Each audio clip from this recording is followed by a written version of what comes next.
But I say unto you, love your enemies. Bless them that curse you. Do good to them that hate you. And pray for them which despitefully use you and persecute you. Which is the first commandment of all?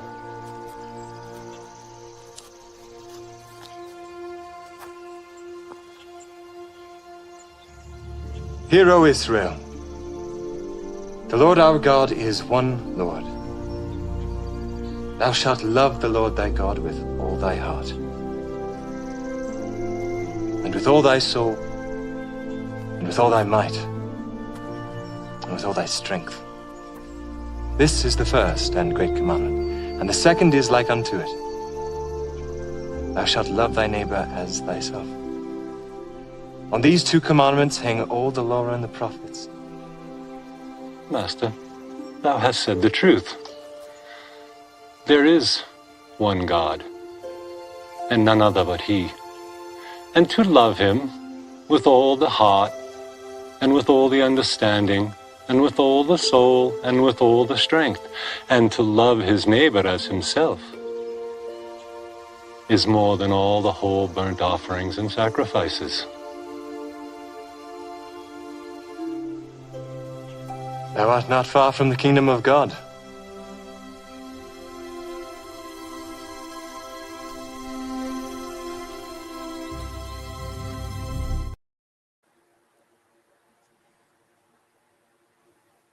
That's it. I'm calling this stream Blame Roger. It's the Blame Roger stream. That's it. Well, I think people don't know about on yet because there's only 3 here. We're going to have to wait for a bit. Everybody, put a comment in blaming Roger. At least that little interlude gave me, that little segue gave me time to find the 2 scriptures. The same scripture, but the 2 scriptures I needed to quickly show. You know what I mean? The one we were just talking about, just to show the slight difference Baz was talking about. Because I do believe that it could have been to do with King Billy of Orange himself, because he was very political. I mean, he was he not? Wasn't he from a Catholic family but became Protestant? I'm sure he was, something like that. But he was very, very political. He was at one point king of just Scotland. Then he became king of the whole UK. You know, so he was king of Scotland. So he was called something different when he was king of Scotland. He was King James the whatever, and then, or King Billy, and then King James when he was king of UK or whatever. I don't know how it works, but I know he was very political. So I do believe that Baza could be right on that. But here, here's what it says, just quickly. I mean, I should wait for, there's only 2 people here.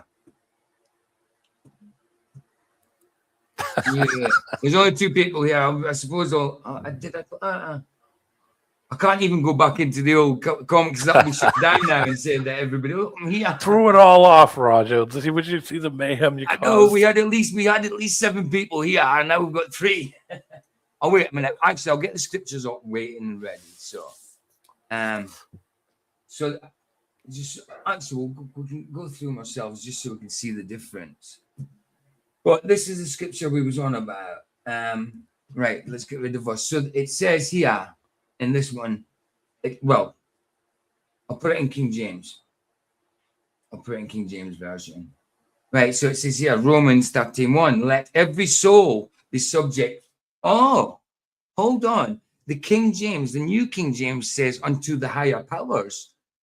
Oh no, this is the old King James. Hold on a minute. For there is no power but of God. But hold on. I thought the King James version said the governing authorities. Let me see the New King James. That might be the New King James, right? So the old King James has got it more or less right, I think. Let every soul be subject unto the higher powers for a change, because it's usually I'm sure this one changed. For there is no power but God. The powers that are are ordained of God. Now, if you go to the New King James, it says the governing authorities there, or the NIV should say governor. Let every soul be subject to the governing authorities.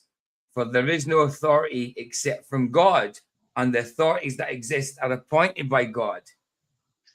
But I thought it said that in the King James, bro.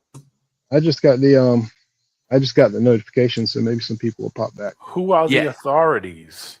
Well, government. That's what this is trying to say. The governing authorities would be government, whoever's in authority government- over you. But it But- says But it says authorities that exist are appointed by God. By God, yeah. That's why we think King James had because he was political. He was in Parliament. King James. And the Geneva, I think the Geneva still reads different though. Right, the Geneva this is a Geneva here. If it's the right Geneva, because there's two Genevas, isn't there? Is this the right one from 1587? Because it says, "Let every soul," spelt differently. It's got all this weird writing, used for these and that. "Let every soul be subject unto the higher powers, for there is no power but of God, and the powers that be are ordained of God. Whosoever therefore resisteth the power, resisteth ordinance of God, and they that resist." That's probably talking about the power, like, because this is talking about back then. They could have been, it depends on who he was talking to. Well, he was talking to the Romans, wasn't he? The Roman church, the people of the Roman church, the Roman people who would turn to Christianity. But weren't the Romans, wasn't he rebuking them a lot? But yeah, this one says higher powers. But then you go to, it says, "Let every soul be subject unto the higher powers, for there is no power but of God, and the powers that be are ordained of God. Whosoever therefore resisteth the power, resisteth ordinance of God, and they that resist shall receive there to themselves condemnation. For magistrates are not to be feared for good works, but the evil wilt thou be without fear of the power." Sorry, Baza. I was just going to say, well, I guess if we continued on to get some context, that might be a good thing. So Yeah. This is in the Geneva. Right. So for magistrates are not to be feared for good works, but for evil wilt thou be without fear of the power. Do well, so shalt thou have praise of the same, for he is ye minister of God. So look, if they're talking about government, there's no way that they're talking about government as a minister for God, are they? here, let me see. If I can Would take you- if I could take the mic for a moment, Go for it. and let me read to you. You know how, like all of us, right? We were brought up in the globe, and then we had to relearn our reality and unlearn what we had, right? Right. But So that's from what this I'm saying point, there, the Baza, before you quickly start, when you get further down there, it says, "For he is ye minister of God." Well, people in government aren't ministers of God. People of the body of Christ are ministers for God that minister to people. They can be, but I don't think government could be classed as ministers, can they? no, I don't think. See, that's the thing. Can you put the scripture back up for me? Oh yeah, of course. You want the Geneva one up, yeah? Yeah. Just what you just had up a second ago. Yeah. Okay, cool. Do you need it bigger? No, that's good. I can go with that. Okay. So, cool. if we all go into this, right, I go into it with the mindset of, is the Bible telling me to listen to the government, right? Right. No, because I don't think because I grew up in a world where there is a government and we listen to the government, right? Right. So look, let me read this a little bit differently, as in, consider this an open interpretation where I don't consider that the government. I think I know what you're going to say, and I'm going to agree with you before you say it, but say it just so I'm not making a fool of myself. I know you're good. I think we're on the same page. I think so. If I have an open mind, where I come from an existence where the government is not a thing, it doesn't exist. Right. I don't know what government is. Right. Then let every soul be subject unto the higher powers. Right. There is no power but of God. Every soul is subject unto God. Right. And the powers that be are ordered of God. So everything that God made, right? Right. That's God's thing. Right. Whosoever for resisteth God, resisteth the ordinance of God. I'm just reading through this and changing the words. Absolutely. They that resist, right, shall be condemned. Right. Because you can't be condemned by man. Right. You know? There you go. Right. Local official government judges are not to be feared because of good works. Right? Will thou then be with fear because of power? Right. So exactly. I think if you take the government out of this and look at this as truly, it's the same message we see in the gospel, right? If you're not with God, you're against God. I think that's how this reads. It's just worded. And I think it got twisted. I think King James, well, apart from this one, even in the King James version or New King James, probably tried to make it a little bit ambiguous, a little bit vague, so it could mean government, because he was a parliamentarian, wasn't he? You know, so because like if you go to the because I thought it was in the King James version, but it's not. It's in the New King James that it says, "Let every soul be so." Right, in the King James, it says pretty much the same as the Geneva there. It says, "Let every soul be subject." No, that's the New King James. Let every soul be subject to the governing authorities. Now that would make you think that it's government, because who else governs you apart from government and authorities and police and all that? So that's what this one makes you think. But when you go to King James, it says the same, which is weird because it's usually King James that changes fast. This one says pretty much the same as the Geneva. Let every soul be subject unto the higher powers. So there is no power of God. The powers that be are ordained by God, because any power that there is of God. Does government have power? Not God's power. They don't. They have power from the devil. You know what I mean? So that's not God's. He's not telling you to submit yourself to the government. He's not. He's definitely not. Well, I mean, am I wrong in that? No, I agree with you on that one personally. I do. And I'll tell you that from someone who has been only ever has read the KJV, only has ever been taught from the KJV, has only ever listened to the KJV. Right. Exactly. And I will tell you that everybody that's ever preached to me or taught me from my personal family connections has always preached the message that passage means the government. Right. Whoever the president of the United States is the king, and God put him there for a reason. So he can't do anything wrong. And if he's doing something, it's because God has a plan. And it's weird. Like, you know, I mean, King Saul, he was the first king, the first Israeli king. You know, he was anointed by the prophets, told by God, by it wasn't Nathan, it was Samuel. Was it Samuel? Was it Samuel? Yeah. I think so. Yeah. Well, he was anointed by Samuel, told by God, you know, and he was the king. Now, that was appointed by God.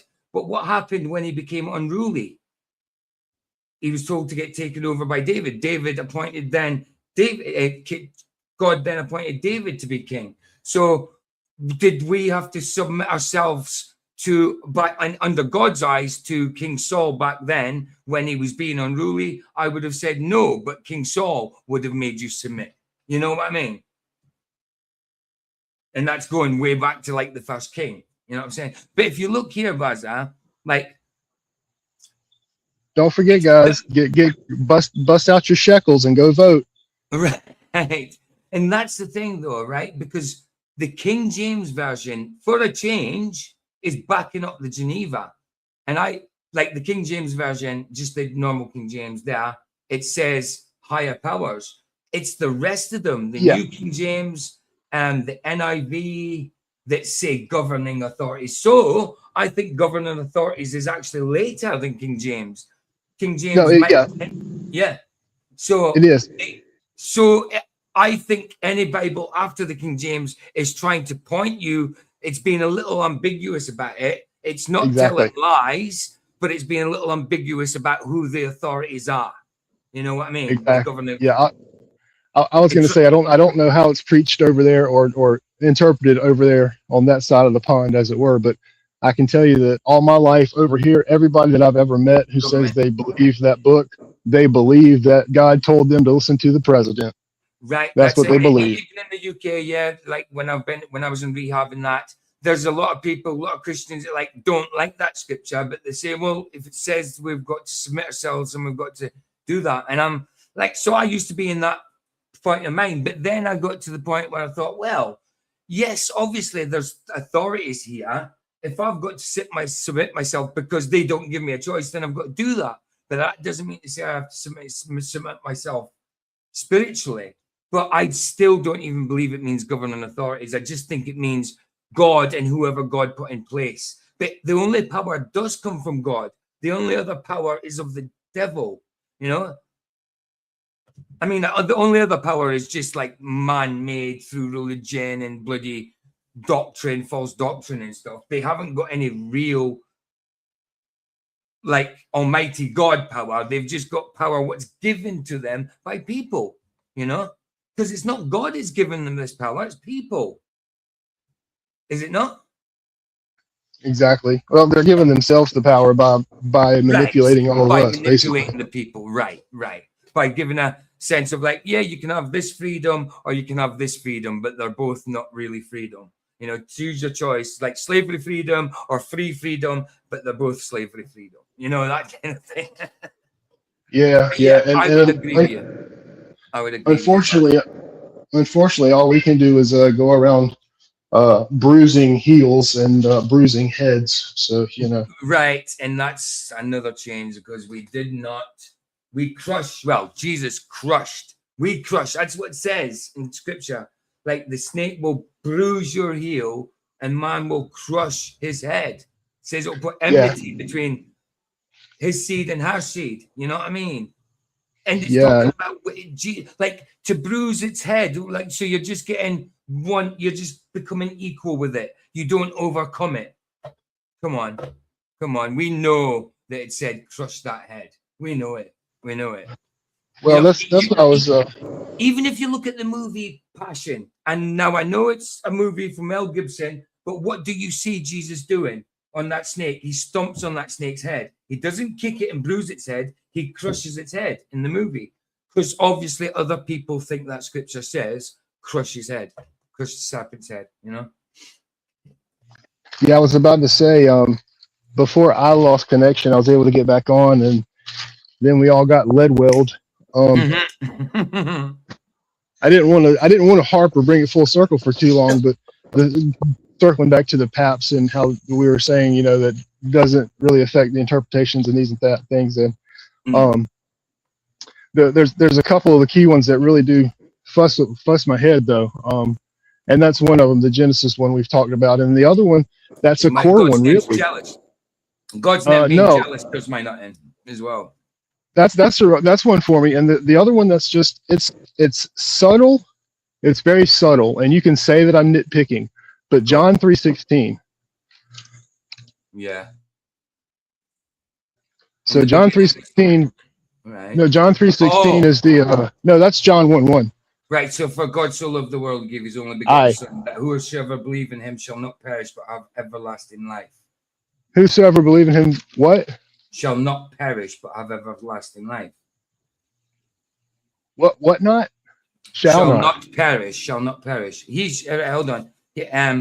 For God so loved the world, he gave his only begotten Son, that whoever should believe in him should not perish but have everlasting life. Yeah. Shall. Yeah. You were right the first 5 times, Gadgy. Right. But what's the book? But what's the book say? What's the book say now? Does it say will not? It says should. Should not. Should not. No. Yeah. It's like being at the craps table. Should you? Should you not? You might make it. Yeah, no, that's leaving it. That means like maybe no, you know, it should, you know, it's a possibility. That's no. Right. And to a not crazy person like myself, or I mean like the rest of the world, who's, you know, I'm the crazy one, right? But to the not crazy people, if you just look at that on its face value, you say that, well, that's just crazy, and you're just, you know, you're just picking it apart, and Well, you if I'm know, blah picking blah nits, blah. then I've got You to know, be picking nits all my life because, words mean things. Words mean things, And if a word's changed, look, we've noticed it. Everybody noticed the lion and the lamb scripture. Everybody noticed it. everybody. How many people I go to? Like I said before, I go to mass now. For my wife's sake. Mm-hmm. Everybody in the whole church. There's bleeding 100, 200, 300 people there. Sunday and Christmas, maybe 400 or 500 people there, right? Right. Not a bleeding one of them has a Bible in their lap. Would wager that most of them, if they have one at home, they probably don't read it that often. Let's be honest. That's right. I don't even read mine as often as I should, right? I should be reading it. I should be reading it now, right? Yeah, but anyway, well, I do most of my reading when I'm doing this. You know what I mean? Right, yes, right. I do read, you know what I mean? But I'm still reading it. Right, exactly. We get a lot in on here. We do. Yeah, that's awesome. But my point is, all these people, every single week, recite the Lord's Prayer that does not exist in any Bible anywhere. That's right. That's right. They say it all the time because it's learned. Everybody knows it off by heart because that's how it was written at one point. And how or why did everybody learn such a more complex word as trespass? Right. And trespasses. That's hard to get out for some people. Trespasses. My grandmother couldn't say it. That's why it's an anchor memory for me. Yeah. I still remember that to this day. Now it's debts. Now it's debts. Now it's something you owe. Yeah. Forgive us our debts. Something you owe. Forgive us our what? Money forgive that us I can't our pay. Trespasses as we forgive those who trespass against us, and lead us not into temptation. Deliver us from evil. I still remember it to this day. It's probably one of the only things I remember. But now it's debts and debtors. Yes, there is still another scripture that says that, but in the actual, which gospel is it we're talking about that says that their debts? I don't remember. I think is it Mark? I don't know if it's Mark or if it's. But there's one it still says, there's one gospel it still says it the right way, but none of them said debts. Debts is different from a trespass. I see, and I go to say transgression as well sometimes, but it's different. I mean, a debt is something you owe. Like Jesus, redeemed us. We don't owe it. He paid for it for us, so we don't owe that. All we owe, if we owe anything, is just to say, God, I'm sorry for that. Forgive me. That's it. But if you're in debt, if you're a debtor, then you owe something, and that means Jesus dying on the cross would mean nothing if we still owe for it. It means he died and we still owe. No, it might be just one little word, but if you take in the connotations of that word and what it means elsewhere, it means Jesus died for nothing. That's how I would see it, as a debt on me. You know what I mean?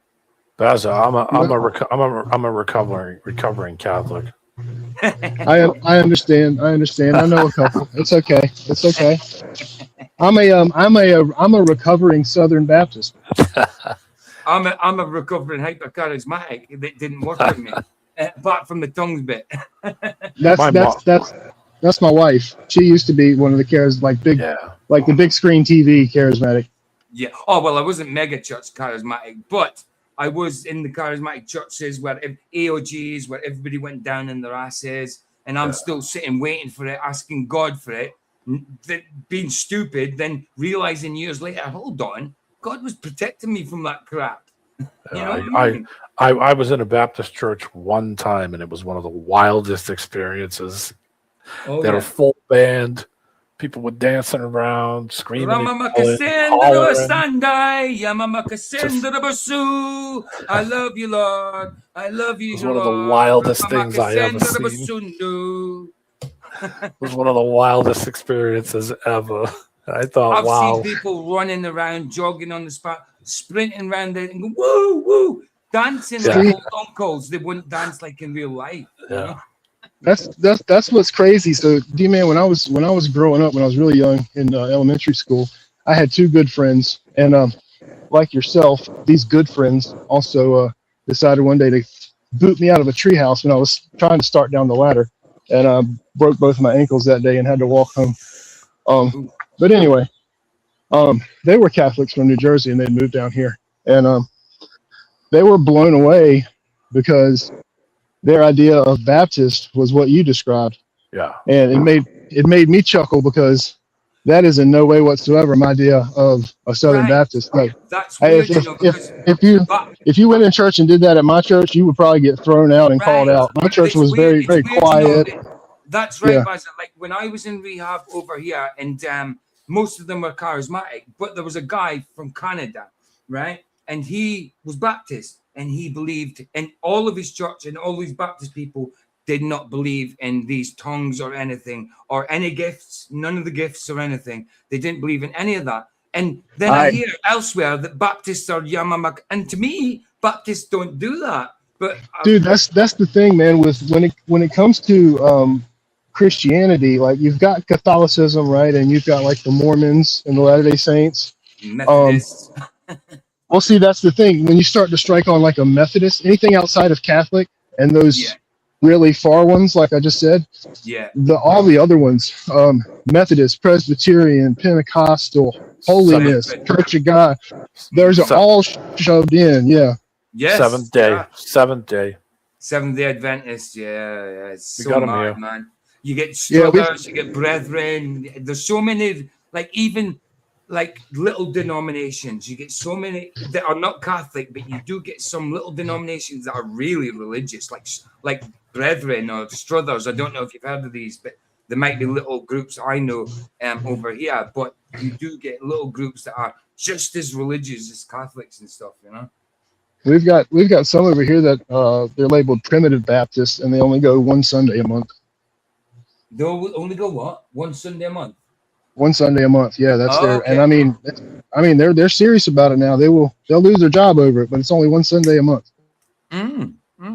See, to me, they're all fighting over like how often should you go to this building? Well, to me, you don't even have to go to a building. The church is the people.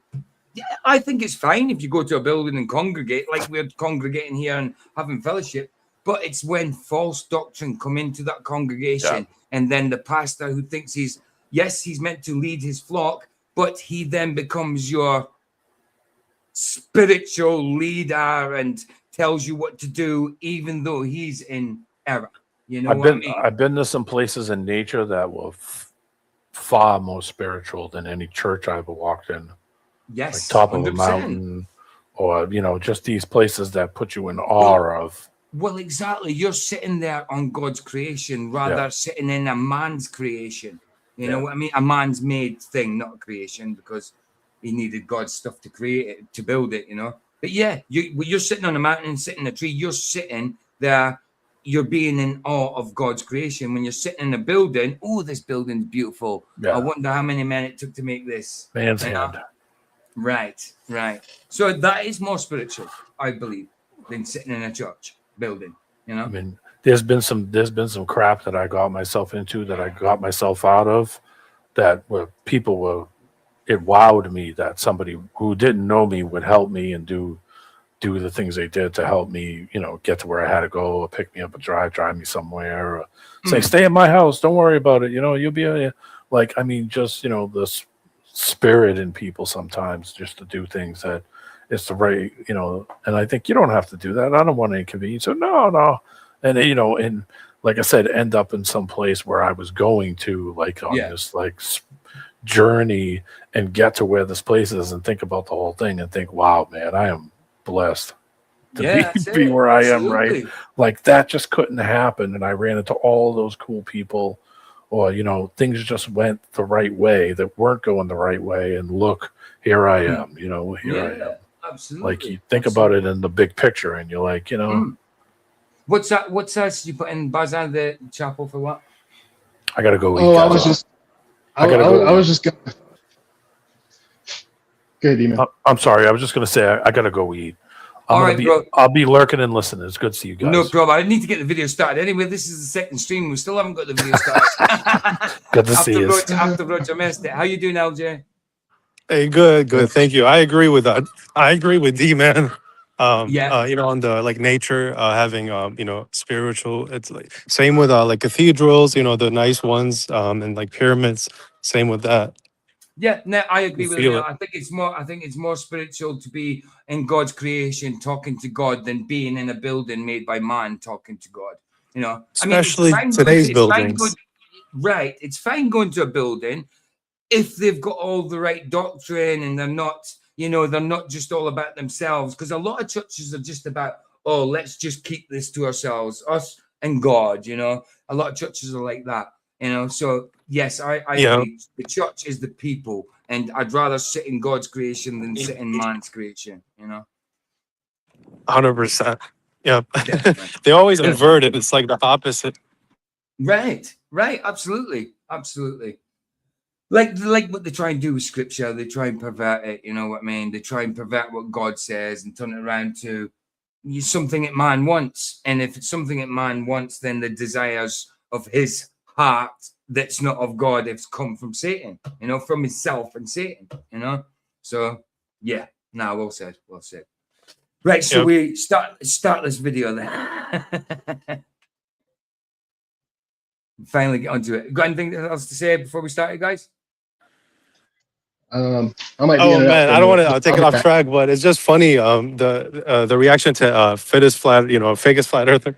It's just funny because when it comes to flat Earth, he's right on point, but then he just does this like random, I know, and it's like a lot of people tell me he does believe this, but I don't. I mean, if he believes it, he's got to be delusional. But he's always sitting there with a smirk in his face. But I still think whether he believes it or not, or he's still being disingenuous with what he's doing, because we know in Hollywood there's a lot of weird stuff goes on, but to this degree, this is mental. It's you know what else, PJ? I totally agree, and he does a lot. He says a lot of good things, but obviously, and the point that gets me always in his lives, he's always like, "You can trust me. I'm the nice guy. I'll never lie to you." He always repeats it. I'm like, why would you repeat that? Why would you have to keep saying that? Yeah, exactly. And he seemed like a nice dude, but he's just. And he's got a big following. You look at his comment section, there's only a few people going, "You're ridiculous." The rest of them are like, "Yeah, oh yeah, I seen Thanos. Of course he could have been a Titan." Thousands. Like, yeah, we know these things happen, but Thanos, for goodness sakes. Like in the Thanos video, there was a lot of stuff I actually agreed with them on even though I thought I wasn't going to, but the Thanos thing, I mean, come on, he's literally saying that is Thanos. I'm like, come on, bro. Madness, isn't it? Right. Here we go. Anything else, man. Anybody? No, I'm probably off for a second. I'll be back. I'll be lurking in the back, brother. Good to see you. All right, nice one, guys. Let's do this. Right, let's get onto it. Then we'll get over to Rumble and do the fight and that. Right, we're going to start. I didn't even get to finish Jim. Actually, I need to finish Jim's thing first while I make a coffee.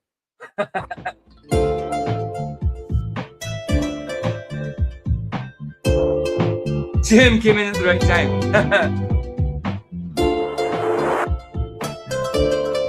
Oh no, hold on. Yes.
with a ton of people and I'm on my own again.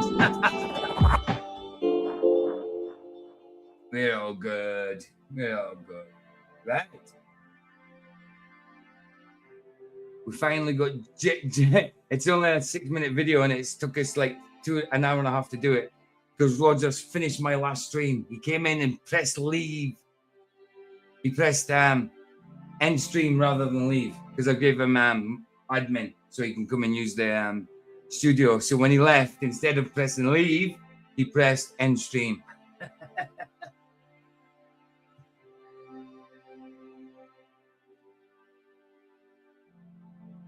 But there's still 45 minutes of us talking on the other stream, so there's no point in getting rid of it. I'll just have to call it something else. Roger's boo-boo. But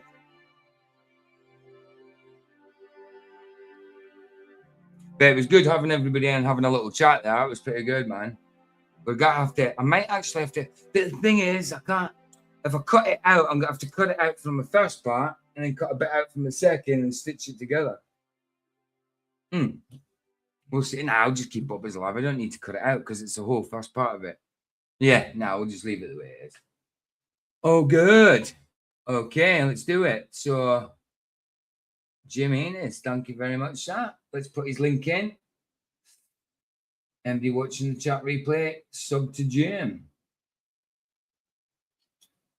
And we've still got a few to catch up on. But good to see you, brothers. Thanks for being here.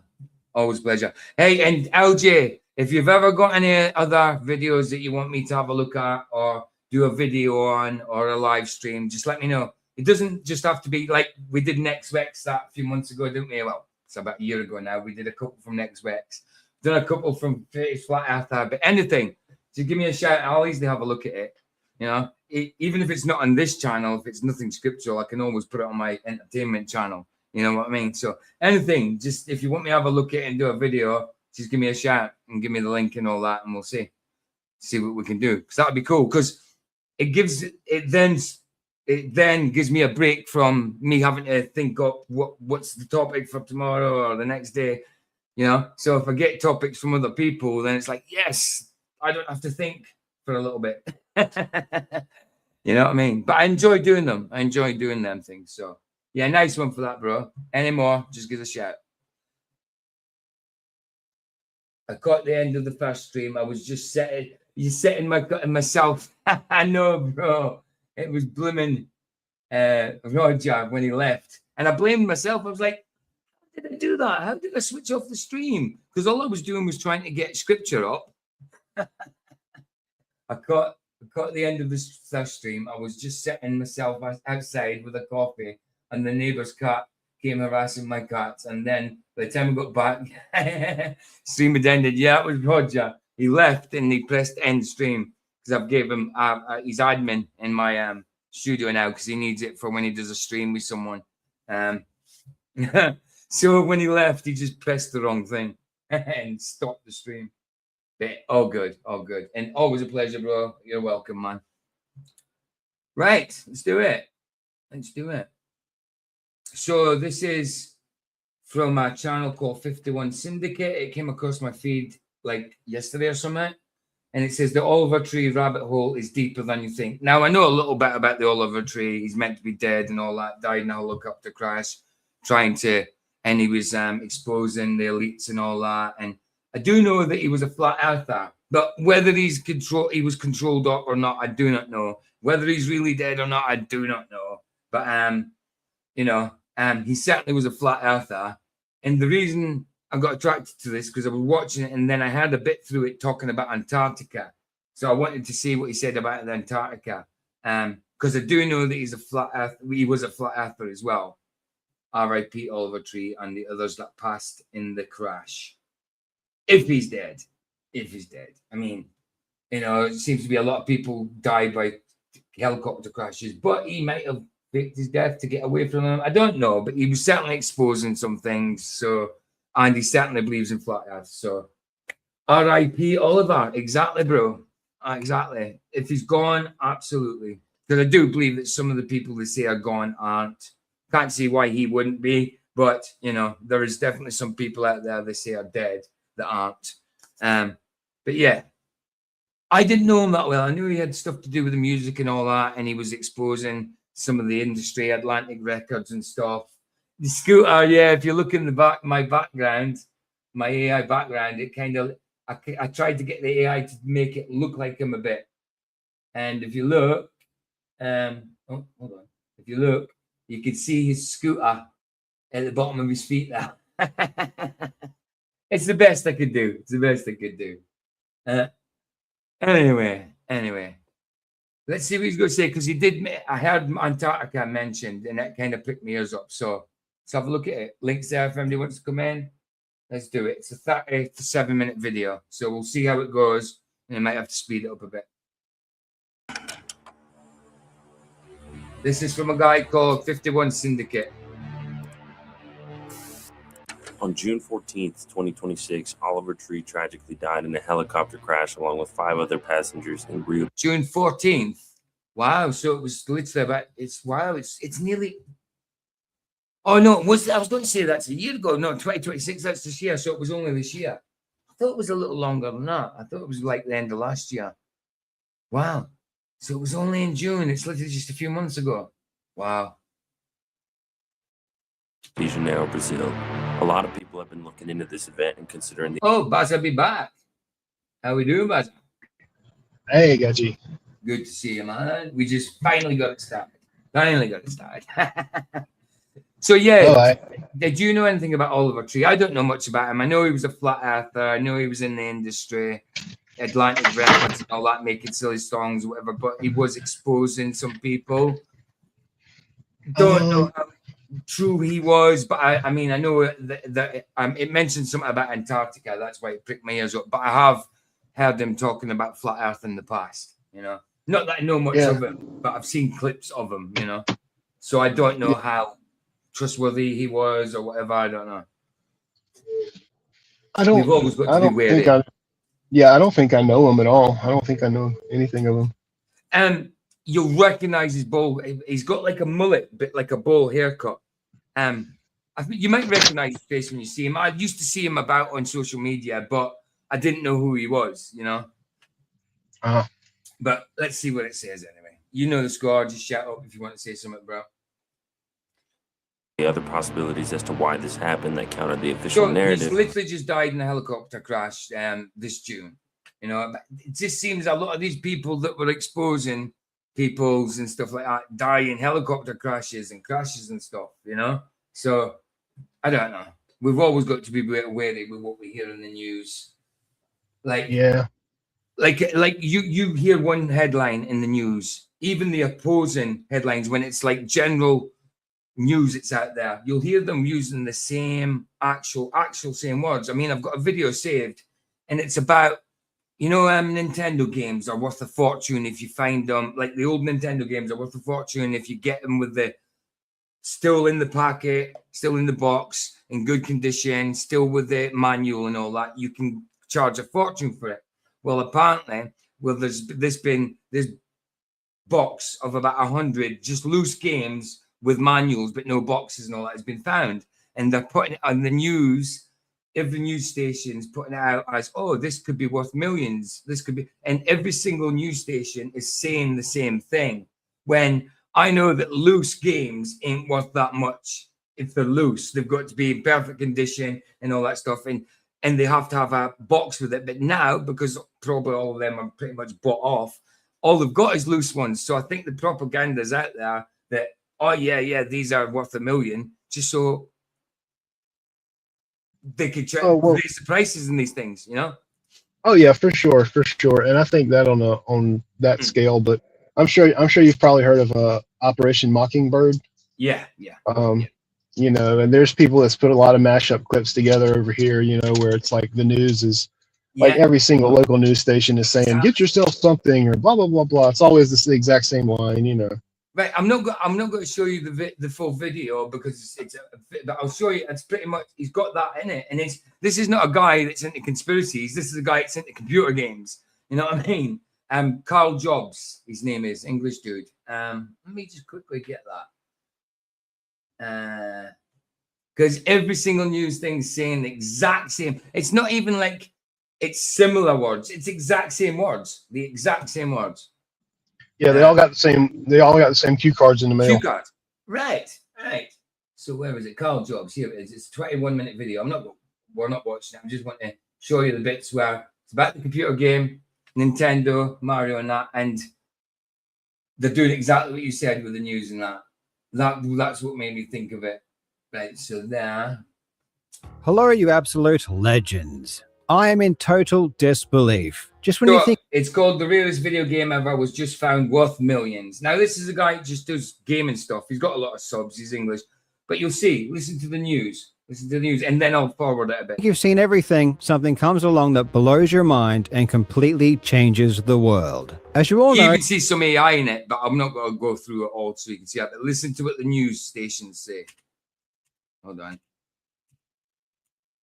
Right. Somehow they managed to pack both of them. You really collecting 6 entire annual could be worth 6 historic cartridges. Right, could be worth with money. And that's why this new 7 cards. 1,500 most people. But aside from the hundreds, this is just coming in. Apparently word of this discovery has just hit the mainstream news. Here we go. Let's see how the news is reporting on this incredible event.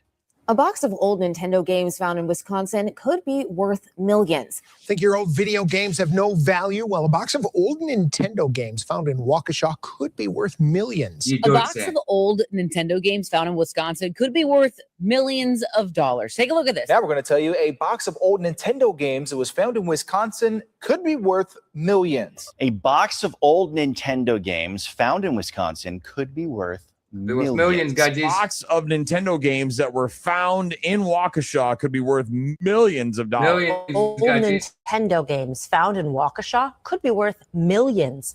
All right, check this out. A box of old Nintendo games found in Illinois could be worth millions. A box of old Nintendo games found in Wisconsin could be worth millions themselves. Wow, millions of dollars. See, this guy who's talking is professional when it comes to games, and he knows that these games ain't worth millions. It's propaganda so they can start selling loose games for a lot of money. That's all it is.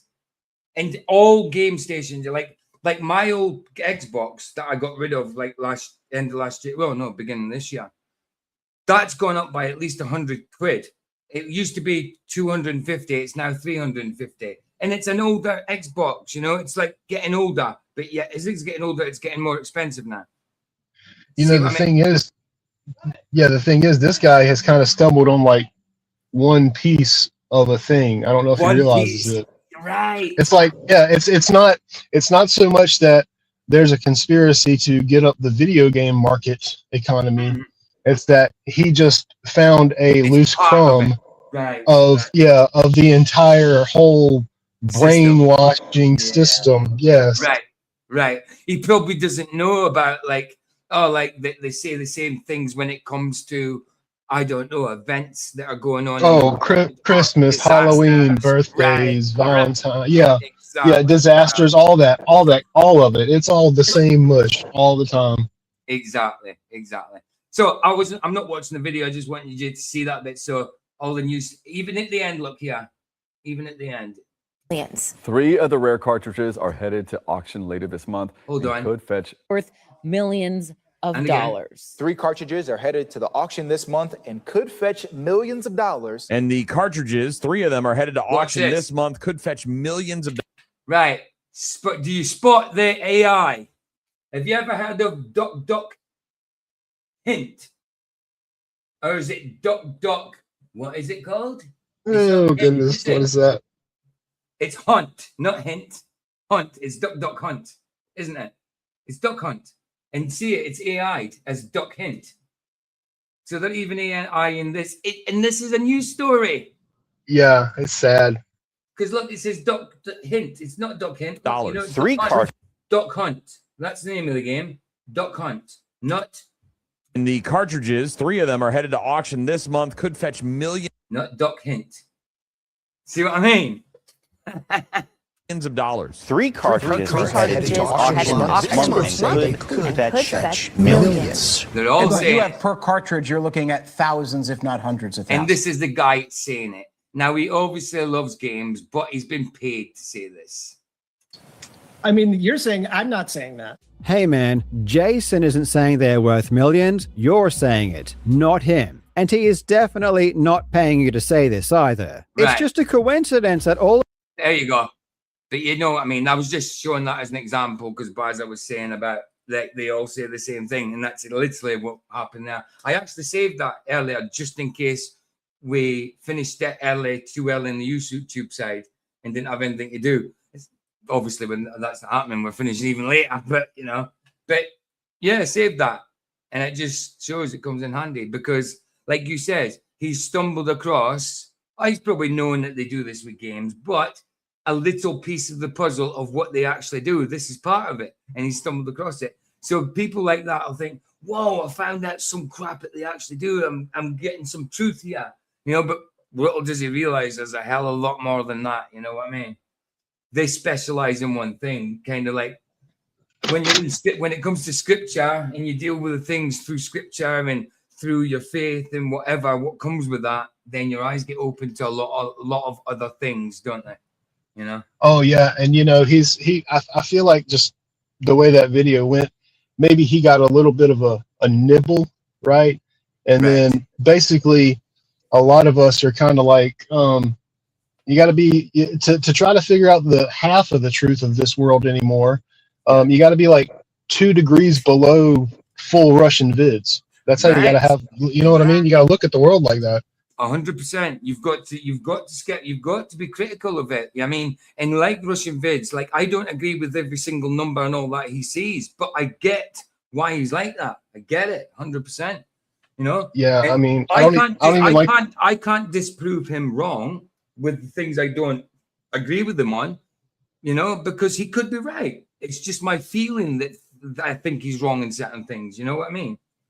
Yeah. After everything that I've tried to find the real truth of, in the past 5 or 10 years, I don't even like to use this term because somebody else I think is credited kind of with it. But I'm almost an auto hoaxer most of the time.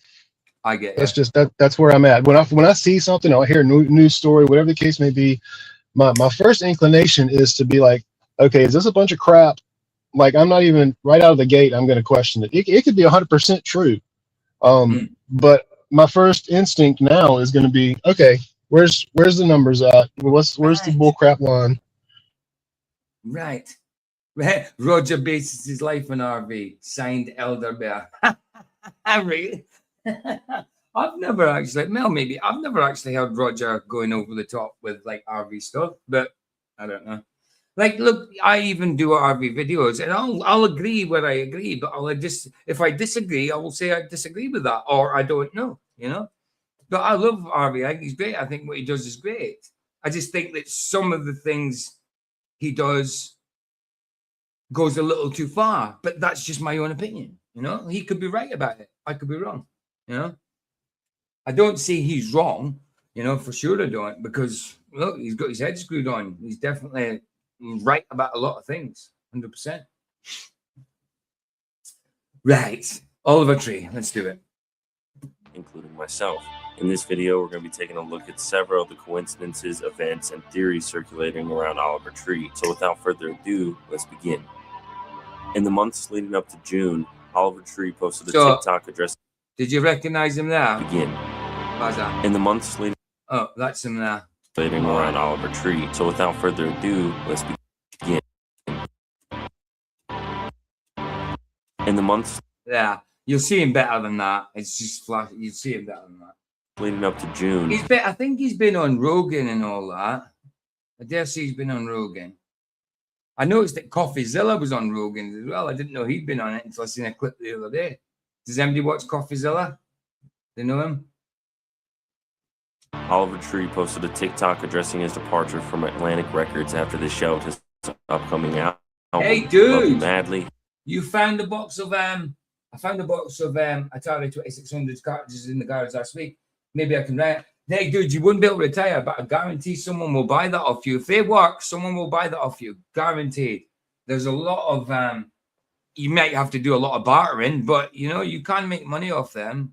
I mean, obviously it's better with the game, with the covers and manuals and all that stuff. But I mean, 2600 games, Atari. I mean, they're few and far between nowadays. I mean, I would try and do something with that if I was you. Definitely. What's that? I took the full box of that crap at the tip 20 years ago, you silly bugger. You silly bugger. You silly bugger. Fair income. Oh, that's him there, Bazza. Do you not recognize him? Oh, Bazza's gone. I'm sitting talking to Bazza and he's gone. He must have kicked him out. His phone must have kicked him out. I just got word that my album is no longer coming out. Love you madly, hate you back. This was his last little interview before he died, wasn't it?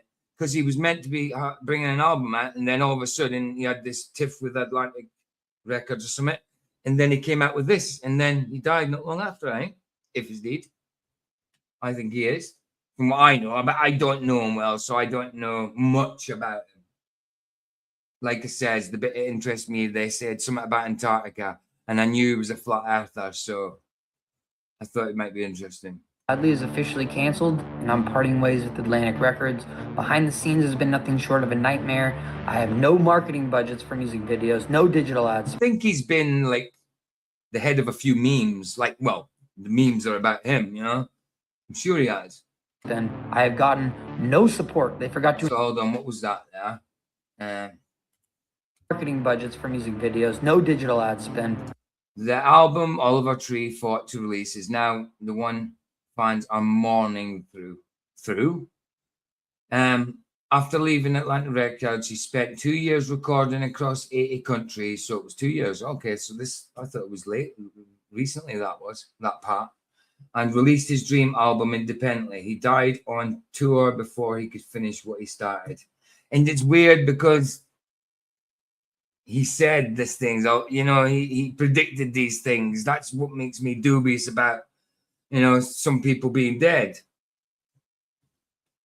I'm not saying he's not dead. I'm just saying, like, it seems to happen a lot. They predict that they start exposing, then they predict that they're going to die soon, or they say things like, I'm not suicidal, so if I die, it's not me, and then they end up dying.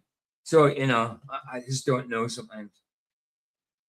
No support. They forgot to ingest multiple songs into the system, which means the songs didn't come out. I've made them tens of millions of dollars, but they don't remember that. The music is owned by them. The remainder of the music will not be coming out. I can't wait to release more music at some. I see he's wearing these 90s skaters flares. I used to have big flares in the 90s, but I wasn't skating on them. Not as big as them, though. They're huge. Point at a later time, but for now, there is nothing on the horizon. I'm so sorry, and I love you guys. Thank you. I think it's interesting that this whole rabbit hole begins with Atlantic Records, being that the label is no stranger to controversy. I mean, Atlantic Records, I mean, it's got 666 swirl here as well. I don't like it when it comes to this kind of symbology type stuff, because you can definitely see that the A is like a pyramid, that this is like a 666 and an eye, you know? It's like a 666 and an all-seeing eye. And also, who else uses the swirls? Usually a swirl, a concentric circle type swirl, is done by PDFs, pedophiles, isn't it? It's their symbology. I'm not saying this is a swirl, but it almost looks like a swirl. It's definitely got 666 there. It definitely looks like an all-seeing eye, and it definitely looks like a pyramid, you know? Baggy trousers robe for the skating white boots, right? Right. He did a concert in Antarctica. That's right. Roger should have gotten a job as a roadie, right? That's why Antarctica is getting mentioned. But there was more to it. I couldn't remember exactly what, but I just don't like the symbology. I don't think it's his symbology. Obviously, it'll be whoever does his stuff for him and all that. You know, the one. He was obviously exposing stuff like this. So, but you see it right here. You know, I mean, that might look innocent, but to me, I see symbology all through that little thing. Not saying it's his fault. I'm not saying that, because he was exposing this crap, wasn't he? She made history breaking the glass ceiling as a female executive at Atlantic Records. Now breaking what? She made a what? Breaking what? Say that again. She made history breaking the glass ceiling as a She made history breaking the glass ceiling. What glass ceiling? What glass ceiling would that be if it's gravity that holds in our oxygen? What glass ceiling are they talking about? I mean, didn't they do something called Operation Fishbowl in Antarctica? What glass ceiling? What are they talking about? A glass ceiling? Don't be silly. a female executive at Atlantic Records. Now she is speaking out about the culture of Sue's Atlantic. Yeah, what's her name though? sexual abuse. She says she was subjected to there. Oh, sorry, I thought she was a star. She was somebody subjected to sexual abuse from them. Okay. The men in power. Her accusations are against Ahmet Erdogan, one of the Ahmed Erdogan. Diddy there as well. I was watching something about David Blaine earlier, you know, him being so humble from humble beginnings, but yet he was in Epstein's place and all that, you know, had a lot to do with Epstein and stuff. A lot of emails back and forth between them. There's a lot of people in amongst this stuff, but I don't believe that everybody within Hollywood are inherently evil or are all anything to do with it. I think once they get in there, then they realize they're trapped. I think a lot of them are hush-hush about it, but I don't believe that every one of them like it, obviously. But, you know, they're in a catch-22, some of them, aren't they? Some of them are just pure evil and love it. Exactly, the dome, bro. Exactly, Dr. Bob. The dome. The dome. The label's founders. They've been known for the mistreatment of their artists and its shady business practices for a long time now. Hold on, let me read this. So, Ruth Brown was a pioneer and rhythm and blues singer whose 1950s hits helped build Atlantic Records, of course, earning its nickname, the nickname "the house that Ruth built" instead of the house that Jack built. Despite her success, the label mistreated her by withholding and saddling her with false recording debts. She was forced to work as a maid and bus driver to make ends meet. Look, the exploitation is down there, of course. All record labels will exploit their bloody artists, without a doubt. Some artists know this before they even go into it. They just want the money because they get an advance. So they think, oh, yeah, I can just get the advance, spend it, and then it's fine. I won't have to adhere to what they got to say. Yeah, no, the record label, Sony, all these people are a lot bigger than that. You know, you will have to adhere to what they say if you be within them. Otherwise, you need to be under Christ's protection so that if you do die, you're with Christ. You know, simple. Dating back to Ruth Brown, literally the first. Ruth Brown? You're telling me this is a woman? This is not a woman. That's not a woman. Surely not. Ruth Brown. I'm sorry, Ruth, but you do look like a dude to me. Sorry, I could be wrong in that, but you do look a little dudey to me. Artist on the label. Atlantic pocketed all of Ruth's royalties until the 1980s and claimed that. What are you saying, Jono? What are you saying? Tranny or non-tranny? Ruth was actually in debt to the label for her recording fees, production fees, etc. This is a common scam that major record labels have been known for, in which they invest millions of dollars into building up a new artist, only to recoup this money from the artist's royalties. Well, look what they did with Michael Jackson. Like, Michael Jackson was, look, he was rich, beyond compare. You know, Sony cleaned him out, so he ended up partly owning Sony, didn't he? Then owning the Beatles catalog and all that. You know, he didn't have any money when he died. He had assets money, and now he's worth more dead than he was alive, Michael Jackson.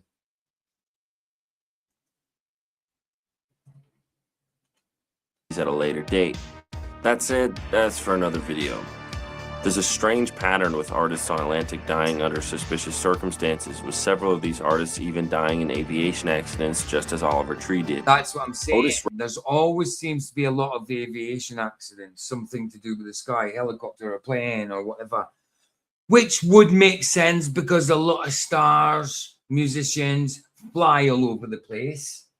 But don't they say that flying is the safest form of transport?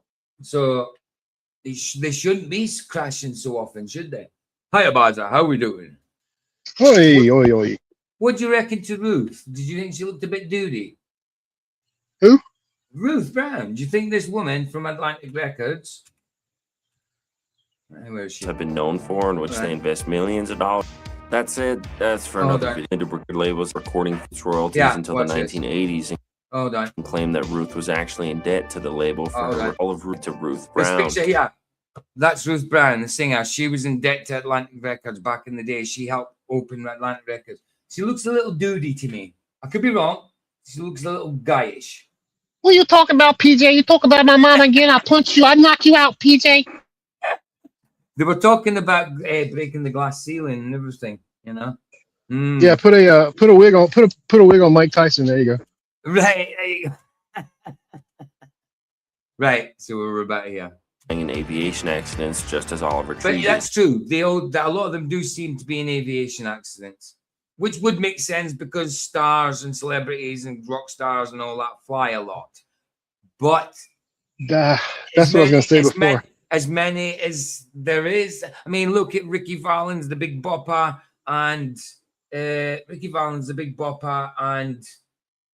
was it Buddy Holly? They died in the same plane crash. Yeah, I think so. Yeah, Ricky Valens, Big Bopper, and Buddy Holly died in the same plane crash. You know, and you know you've got. I know he's not an artist, but he's a basketball player. Kobe, did he not die? And we'll see. That's what before I got disconnected and you were talking about, you know, we can't trust the news and yada yada. And right. I was going to say, well, yeah, like that one basketball player whose helicopter crashed, but it wasn't his. Yeah. But if you go back and look, see, that one's full RV. Kobe had a custom wrap paint job on his helicopter. Right. There you go. There you go. The helicopter that crashed in the footage was just a one color helicopter.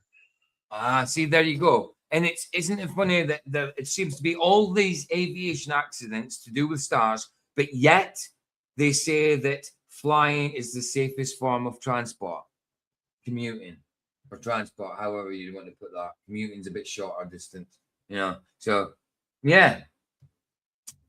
Well, Superman says that anyway in Superman 1. He says, well, statistically speaking, flying is still the safest way to fly.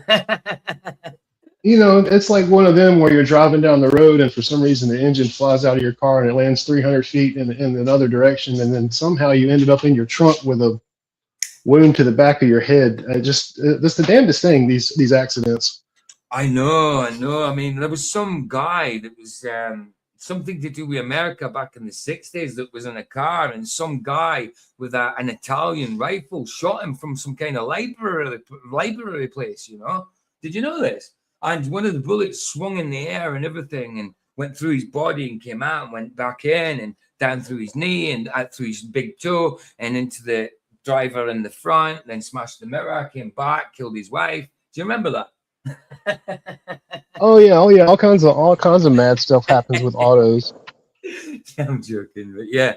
No, yeah, of course. It really is though always the celebrities. Of course. Like I always knew, and it's funny, isn't it, that JFK had a lot to do with celebrities.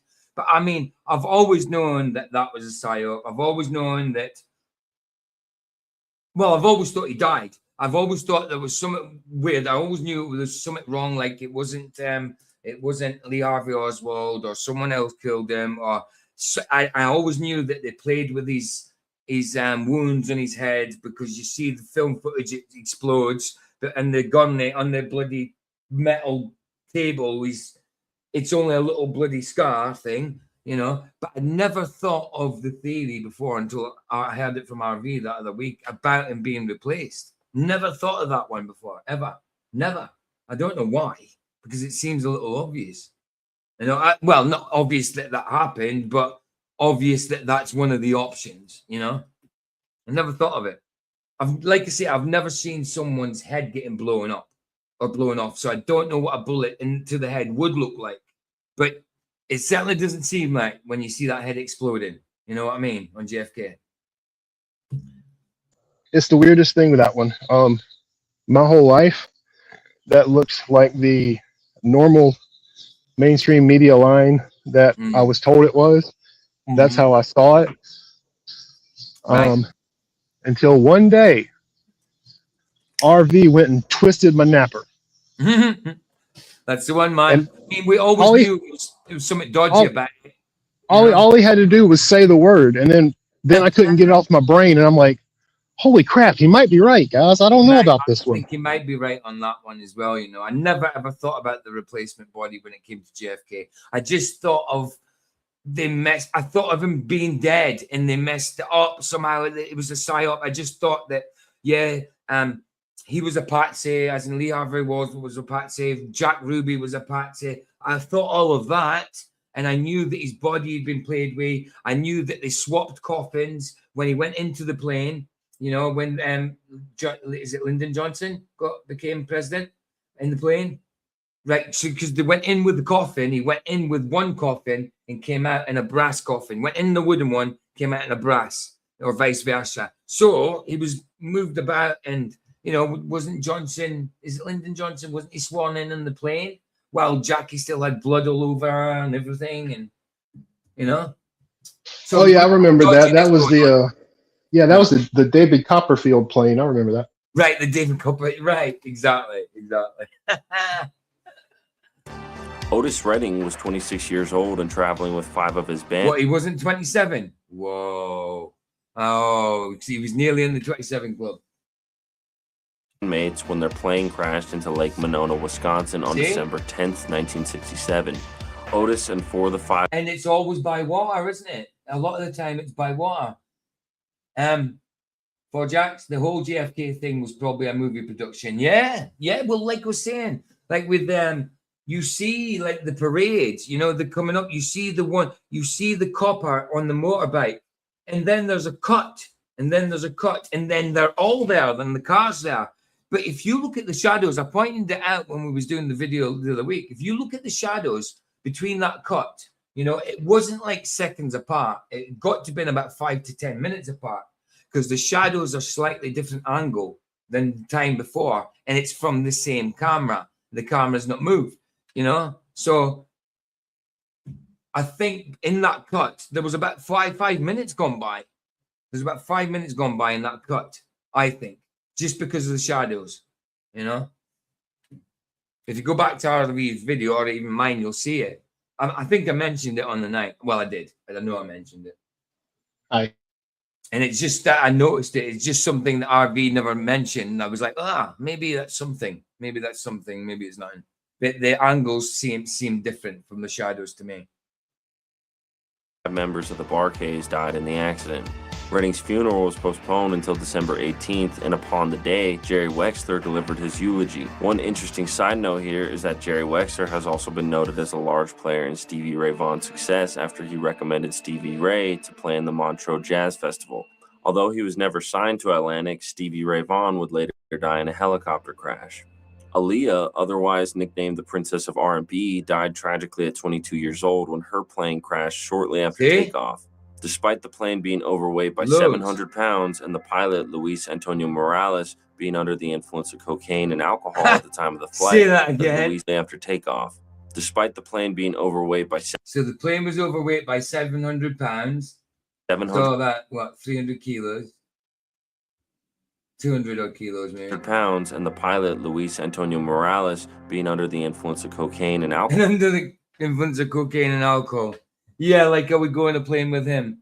I mean, do you really think he was under the influence, or was that just the story they put out there, and that's why the plane crashed, because he was under the influence? No, isn't that always the way? Right, exactly. And if they did have some kind of toxicology back, then they planted some cocaine in them, or it was all set up that way. The score. I mean, come on.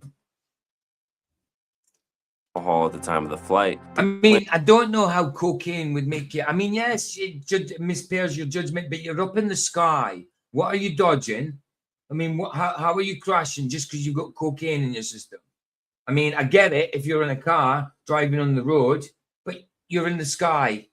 You hardly have to touch the controls. You know what I mean? It was the Gremlins on the wings, Sketchy. It must have been Twilight Zone Gremlins. Even with alcohol in the sky, yes, it would impair your judgment, but unless you were landing I can't see how it would make any big difference. Can you? I mean, I might be wrong. Cocaine is a hell of a drug. And was still cleared for takeoff. It makes you fly. And resulted in a tragedy that could have been completely avoided. It's widely known that Aaliyah was heavily taken advantage of throughout her time in the music industry. Shortly after her debut album, Was she the one that was married to when she was 15 to R. Kelly? Is that her? You got me, Gadget. I never followed stuff like that. Album Age Ain't Nothing But a Number. Aaliyah, Yeah. Look, R. Kelly. Look. Time in the music industry. Shortly after her debut album, Age Ain't Nothing. R. Kelly, yeah. R. Kelly married her at 15. She was 15. R. Kelly married her, or was going out with her, or was with her. It's his baby mom, I think, or something like that. But he was with her, definitely. Written and produced by R. Kelly, by the way. Yeah, another pedo. But a number, Aaliyah was essentially strong-armed into an illegal marriage with R. Kelly, There who you was go. 27 at the time when she was just 15 years old. Now, he also found time to write and produce top 10 hits for his teenage bride, Aaliyah. It's good to know that there's a lot of people out there that See, like, he didn't even hide it because they thought they were untouchable. Like, they are untouchable while they've got the elites on their side, but as well as them being untouchable for a time, they're also expendable. You know what I mean? Once they want them expended, then they'll be, and they know this, I think, when they go into it. They know that at some point they might be taken out or they could be expendable. But they think about the now and they think about, I could have all this shit right now. You know what I mean? They don't think about afterwards when they've got to face God. You know? That's why they don't want to die. That's why they're trying to live forever. Look at all these people that are really trying to live forever. You know? I mean, How many of them do they get their hooks in before they reach that golden age? 32 to 34 is when we really start to understand what's going on in this existence, I think. Right, exactly. The urinator, R. Kelly. Right, I want exactly. to piss on you.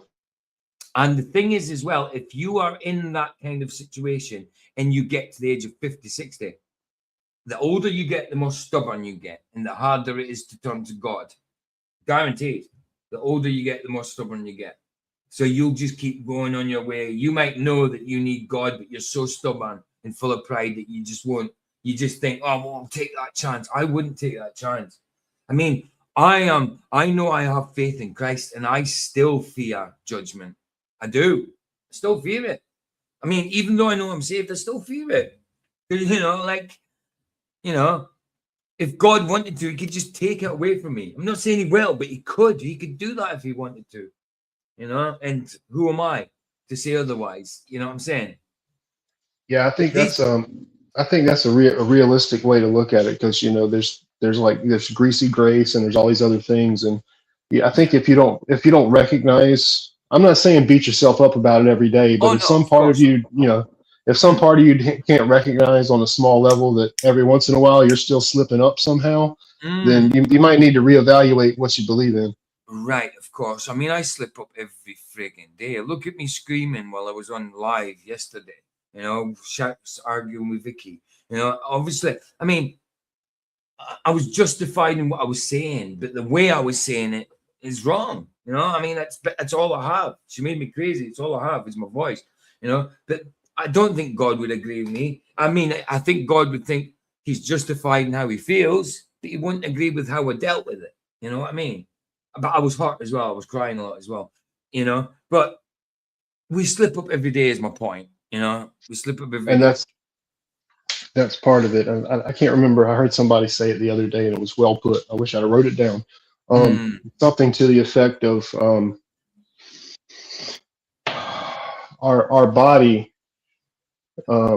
our body can sin because it's flesh, right? And because we are flesh, our body will always be able to sin. As much as we believe, as hard as we want to believe, as much faith as we have, the option is always there because we have a flesh body that we can't leave.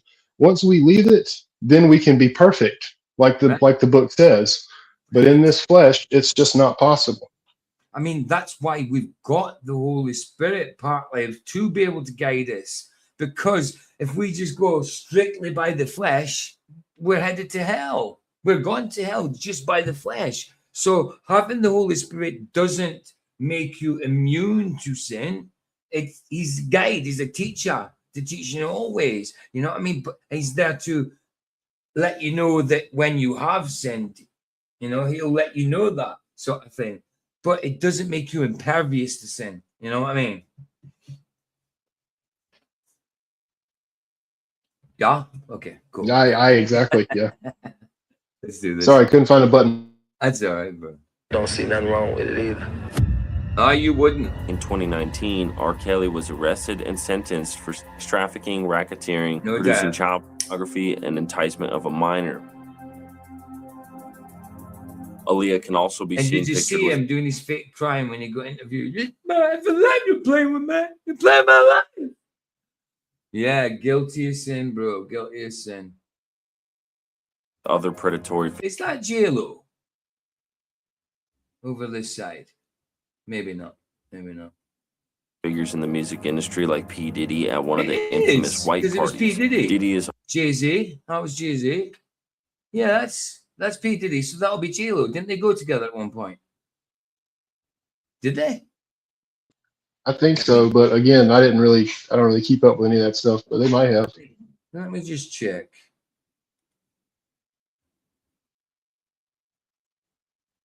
Did Puff Daddy, P. Diddy, whatever you want to call him, ever date J-Lo? Yeah. Yes. Yeah. Sean Combs, who was then known as 99. and Jennifer Lopez dated Shut for up. roughly 2 years, from September 1999 to February. I don't want to know that intimately. Okay, shut up. Yeah, 1999 to 2001. I don't know why anybody was surprised about his parties. I mean, the man's had 20 names and every one of them are gay. Right. Do you know he's been caught doing it? You know, he's been caught banging men, like male artists, balls slapping against ass and everything. You know, his security guards have said it. He recorded the noise from it one night through the door. It's just like, why? I mean, they put on a pretense that they're straight when I don't even think they're heterosexual or gay. I just think they don't give a shit when they get to that point. It's anything. It's sex magic, isn't it? Look at what Crowley did. He had sex with kids, men, women. You know what I mean? He didn't give a shit. So these don't give a shit. It's the same reason Hollywood's the same reason as government and just about everything else. I'm starting to think it's because even though when we look out, we might see a lot of Satan in this world. That's what I'm just going to call it all as one big label. Use the right word for Satan. Right, absolutely. The oppressor. The oppressor, the accuser, the enemy. Aye. Mm-hmm. In reality, we think that he's this big, huge thing, but he's not. He's just happens to be running along with this very small percentage of people who fashion and form our day-to-day life as society. And that's why they have to look like the rest of us on film and keep up this bull crap of being normal, because if they came out and showed what they really were, just like if the governments came out and showed what their true intentions really were, the 99% of us who aren't going to play along with that bullshit, who are just good people trying to get along, we would fix the solution too quick. So they got to put up this fake front so that they think that, you know, they're one of us. We think they're one of us, whatever, you know. Right. Well, all along you can see through their videos, through their symbology, who they're indebted and well, I suppose indebted to. You know, I suppose. Who's your daddy? Yeah. Who's your daddy? Exactly. Who's your daddy? I mean, father lies is their daddy because they're liars, they're deceitful. You know, they pretend to be your friends when they're not. You know, I do believe that some of them are stuck in a way and they can't get out or whatever. You know, they realize it, they try and expose, they get killed or whatever. But they knew what they were going into. Yeah. They knew what they were going into. You know, they get to a point where they can turn back, I think. They get to a point where they think, all right, shit, I should turn back now because it's going to go too far. Because they'll know once they get that deep, they can't. But some take the chance. Stupid. And you know, getting back to what we were saying about these crashes, and things. Not to go full fittest flat earther, but I think that's basically the difference between getting out and a promotion. Those who try to get out are in the category who aren't with us anymore, and those who get a promotion, I don't know, they might be, Morgan Freeman. Dave Chappelle, right? Well, look at Dave Chappelle. He was exposing. He went to Africa for 10 years, come back. He's all in. He's all in with the Hollywood. He's all in with the government. He's all in with, is he?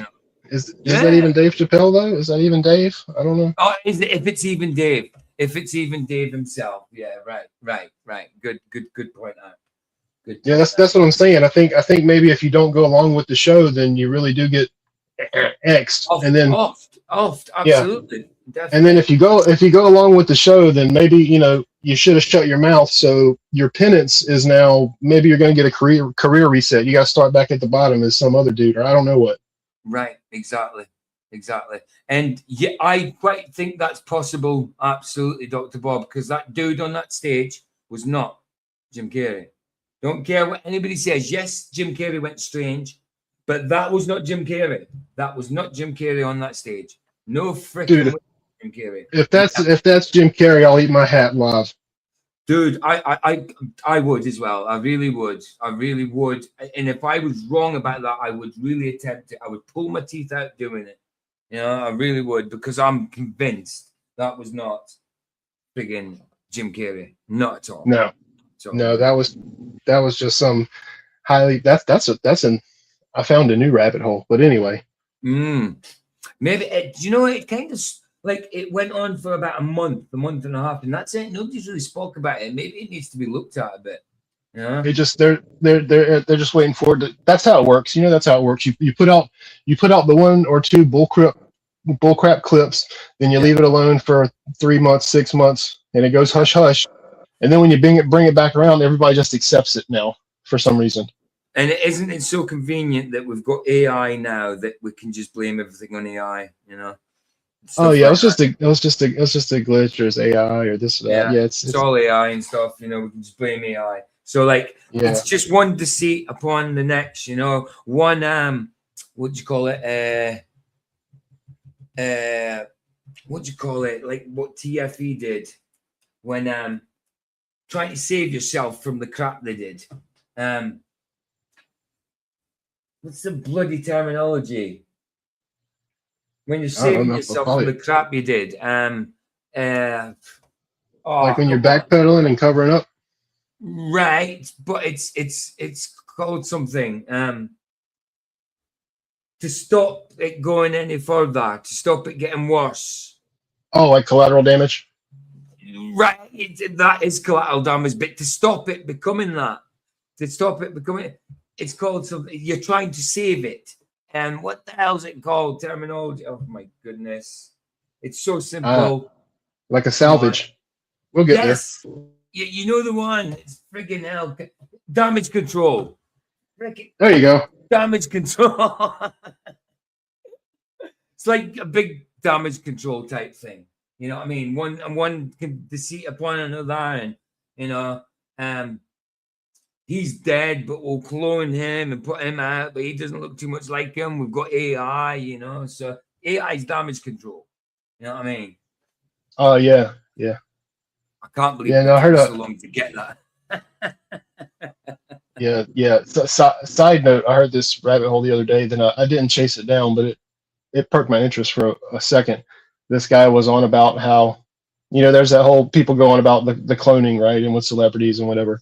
But then there was this guy talking about there's another thing where basically, if you're a doppelganger, if you look really close, if you look kind of close to somebody, then you can go get a job living in a private dorm somewhere where you're provided, entertainment and food, and you just stay in the dorm basically for years and years, learning to mimic this celebrity so you can take their place one day or some odd crap. I was like, oh, okay. So why didn't that dude learn to mimic bloody Jim Carrey? Did he only have a few weeks or something?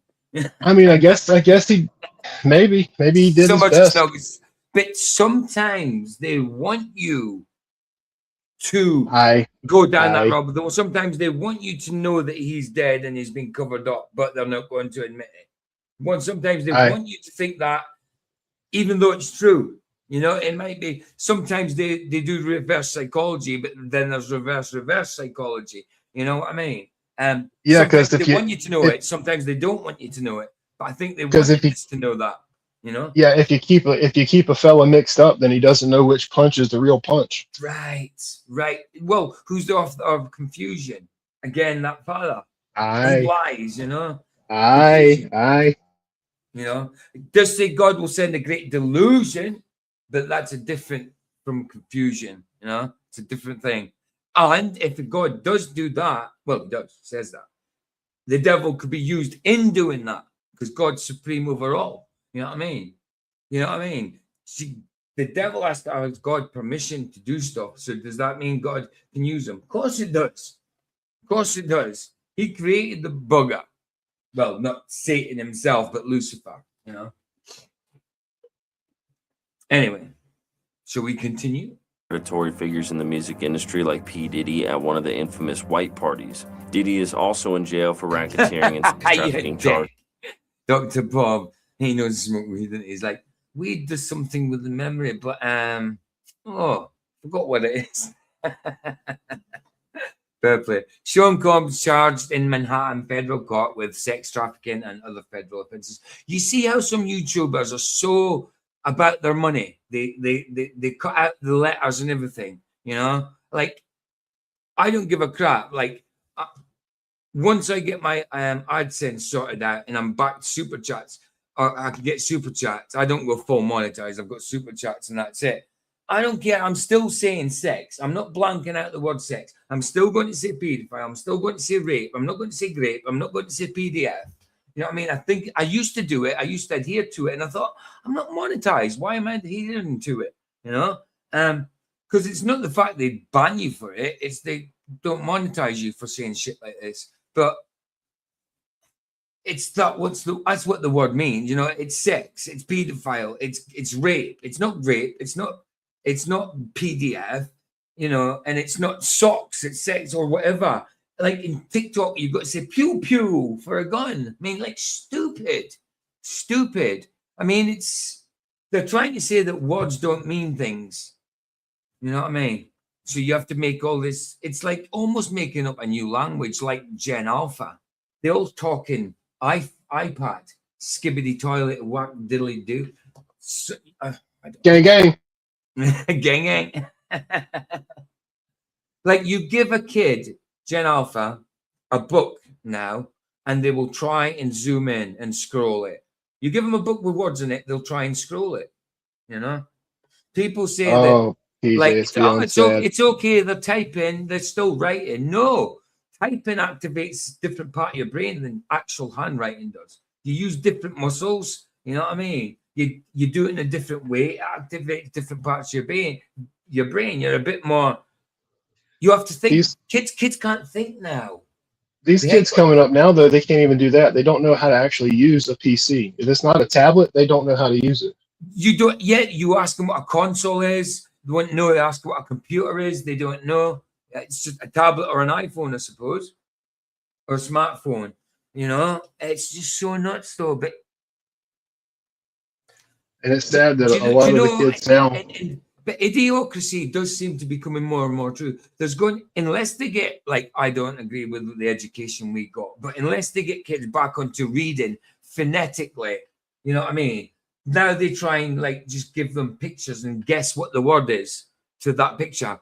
How the hell? No. Like, give them 3 words, give them a picture and guess what it is. That's not. I learned how to read phonetically, like spelling out the words, sounds and stuff like that, and now it's just like they haven't got an attention span. They can't even be bored. Like I think reading for us was boring, but it got you from A to B, and that's how you learned. Like things were boring, yes, but that's how you learned. And now it's just scroll. It doesn't take their attention. Scroll within 3 seconds. Scroll. It's crazy stuff, bro. Sorry, keep chatting. Go for it. You know, I was gonna say, I think that reading bit, I think that is now that I've seen how that works and then how it's been implemented, and some of the history that I recently learned about it, I personally think that it's intentional and it's weaponized. That reading system was attempted long ago and found to be a huge failure long ago, which is why we stayed with phonetics as the best way. Right. So it's already been tried and found to be horrible, horrible, horrible. So the intent that it's being introduced, I think, is kind of a weaponized thing against society. We're intentionally being dumbed down if people can't realize that, between the crap we eat, the crap they put on the TV, the crap they spray in the skies, everything. We're being intentionally dumbed down all the time. I mean, that guessing, putting a picture and guessing a word to go with it rather than reading is terrible. Learn to read, basically. Then if you want to do an exercise, then do that exercise after they've learned to read. Give them a word that's a bit harder, then say, what word do you think goes with that picture? After they've learned how to do things phonetically, not as a way of teaching them how to read, but as an exercise, after reading. You know what I mean? Seriously, yeah. Even if I believed that cavemen were a real thing, it only makes sense that if I come out of the cave and I start grunting, then I'm making a sound, and I'll work out what that sound means, not because you showed me a picture of a cat. Right, exactly. Right, LJ. Idiotic society, yet they believe we are the smartest generation. It's so mad, isn't it? It's so mad. And the thing is, it's not Gen Alpha's fault. It's millennials' fault. It's their kids. They give their kids iPhones and tablets just to shut them up. You know what I mean? And they thought, oh, well, look, all the answers are at the fingertips. They don't need it. That makes people stupid when you can't think. Like, dude, I search things, but it's not like I haven't learned stuff. I search things and read about them. I don't search and just get the answer. You know what I mean? And that's it. It's definitive. You know what I'm saying? It's crazy. We've got different ways. They don't learn. They just react, I think. I don't know. It's like a whole thing, though. It's not just the tablets. It's not. So yes, we've got kids that are only on tablets now all the time, and that's their babysitter essentially. And before that, it was the TV was the babysitter, right? And you got to look at how much are the parents doing. Is, a lot of people say it's the parents' fault. They're not involved enough in the education. Okay, the parents' fault. Why? We were the TV generation. We were the TV generation without doubt. Yeah. Right, and there you go. Is it? So let's look at how we've progressed. Right. So right now we're teaching this bull crap that's not phonics. A lot of kids are graduating now, supposed to be going on to college, university, can't even read on a 6th grade level.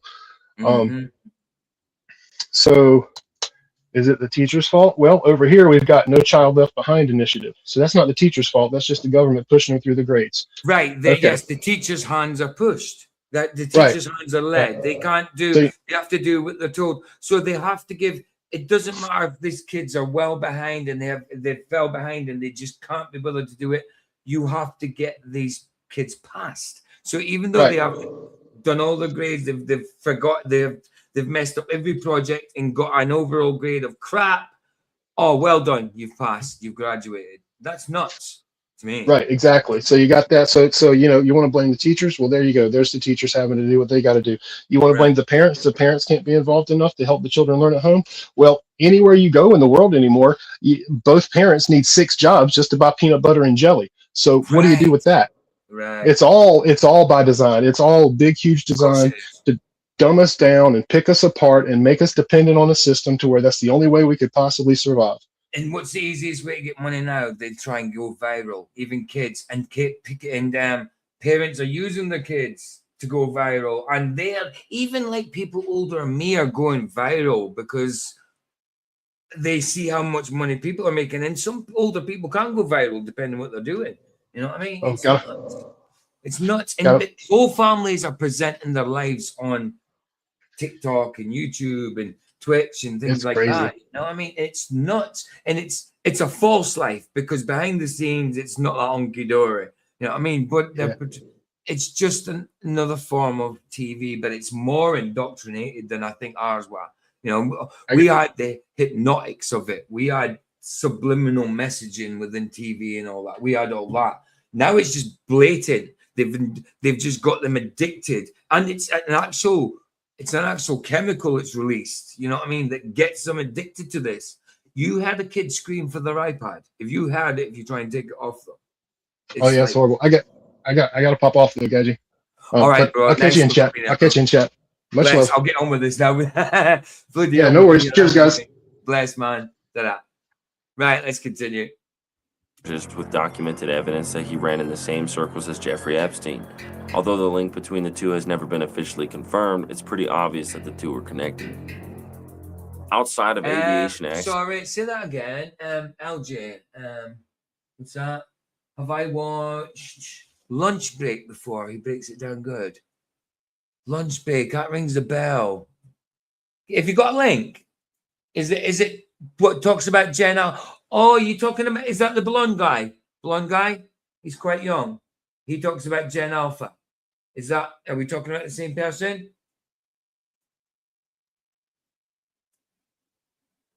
Get me a link. If that's what you're talking about, get me a link. 100%, Jim, man.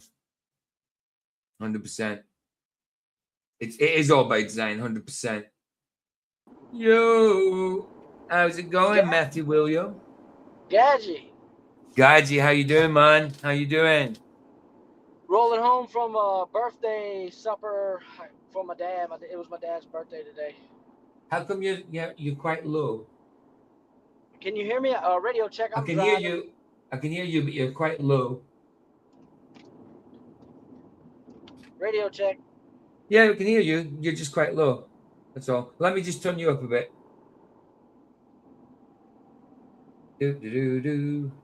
Yeah, my dad's birthday today. He was born in 51, so what does that make him? So he's 51, so he's 75. Yeah. Same age as my mum. My mum was born 1950. She's 76 in November. Cool. How you doing though? You good? Oh yeah, all good, babe. What's on the agenda today? Oh, we're just the first stream, Roger left my stream and shut it down because I've gave him admin to my studio because he needs it to use it for something. And instead of leaving, he ended the stream. So I had to start a new stream. So we're doing Oliver Tree. Oliver Tree died and all that, allegedly. And Oliver see Tree? what rabbit hole that Oliver Tree, yeah. Was he a the writer Atlantic or... Records dude. Oh, Atlantic Records. Okay. Yeah, the one that died. He died in a helicopter crash a few months ago, allegedly. He was a flat earther. He was starting to expose. He was starting to expose these. You know the one. Starting to expose them and that. But we haven't just done that. Me and Baz has been talking a lot. D-Man was here earlier. We was talking all different topics and that. You know, I might actually cut out that whole talking that. It's quite interesting. You know, there's been a few people in and out tonight. LJ was in. D-Man, Roger was in. Ryan was in. Gang, dude. We was thinking about you a minute ago because we was talking about Gen Alpha and we was talking about how they talk Skibbity Toilet 6-7 and it came out. Baz went gang.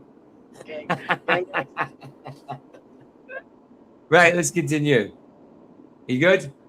I'm good. So we go. Let's do it. Vince, there are other artists. I'm going to leave this playing for now. I'm going to grab a coffee. So, yo, Canal, good to see you, brother. All right, nice one, LJ. Bless, bro. Let me see if it's the same boy.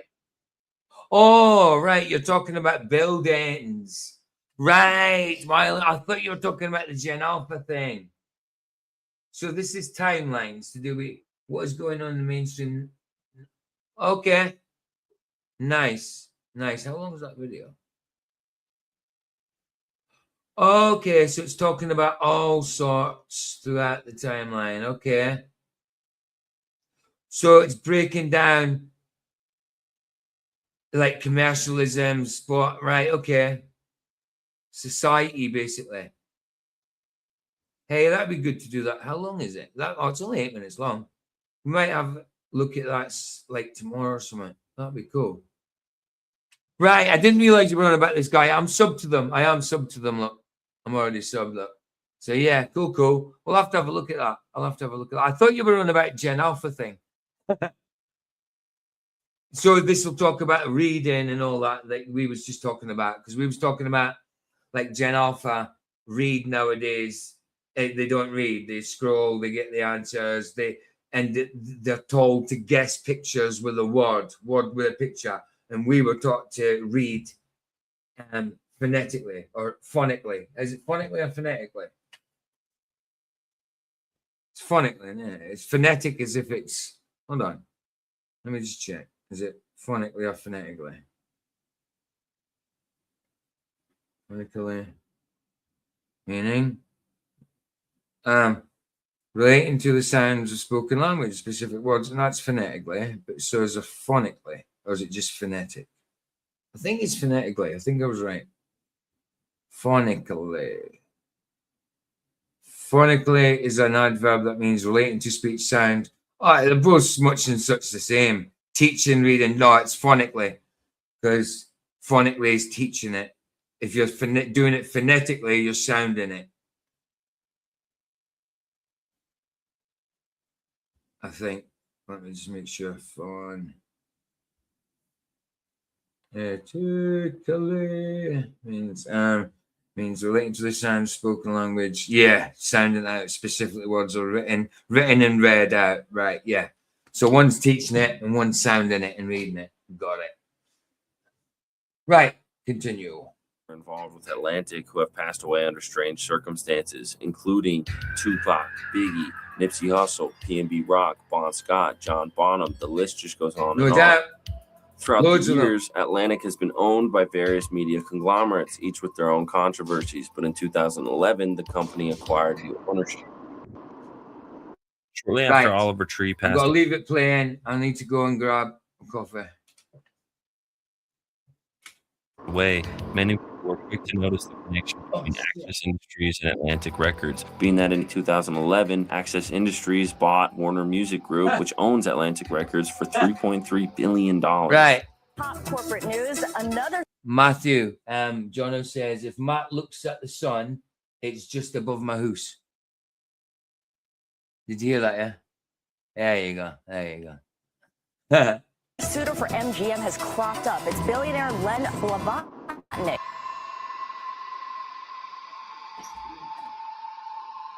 Len Blavatnik is the billionaire and owner of Access Industries and is also a man whose name appears in the Epstein files several times. For instance, in EFTA 02421758, Len's name appears in an invitation list to a dinner that Epstein and Ghislaine Maxwell were also invited to, with the specific listing of Len's name being one of the 279 times the word kids appears in this document. In EFTA 01091817, we can see that in a document described as Can's diary, presumably excerpts from the email drafts of the diary of Peggy Siegel, which were initially sent directly to Jeffrey Epstein, quote, Russian billionaire Len Blavatnik and Harvey Weinstein host a lunch on board Len's yacht, My Odessa, to celebrate the festival. Tenders ferry us on choppy seas from the Carlton dock to the mothership. It goes on, it's another night of bedlam on the red carpet for the Pirates premiere. After 2 a.m., a gang of young come off Steven Spielberg's new yacht. My first kid-to-adult kiss comes from director Jake Paltrow and wife, art photographer Taryn Simon. They're headed to London shortly after because she has a show at the Tate. This is interesting in the context of Len Blavatnik because of his connections to the Tate Modern Art Gallery in London through his 2017 donation of £260 million to the gallery. Shortly after the donation from the Blavatnik Family Foundation, the building once known as the Switch House was renamed to the Blavatnik Building. The Blavatnik Building has 11 stories, which is a number of particular importance when we keep in mind the context of its occult significance to Aleister Crowley and his religion, Thelema. This definitely isn't the video to go in depth on Crowley and all the weirdness there, but let me know in the comments if that's something you'd want to see later.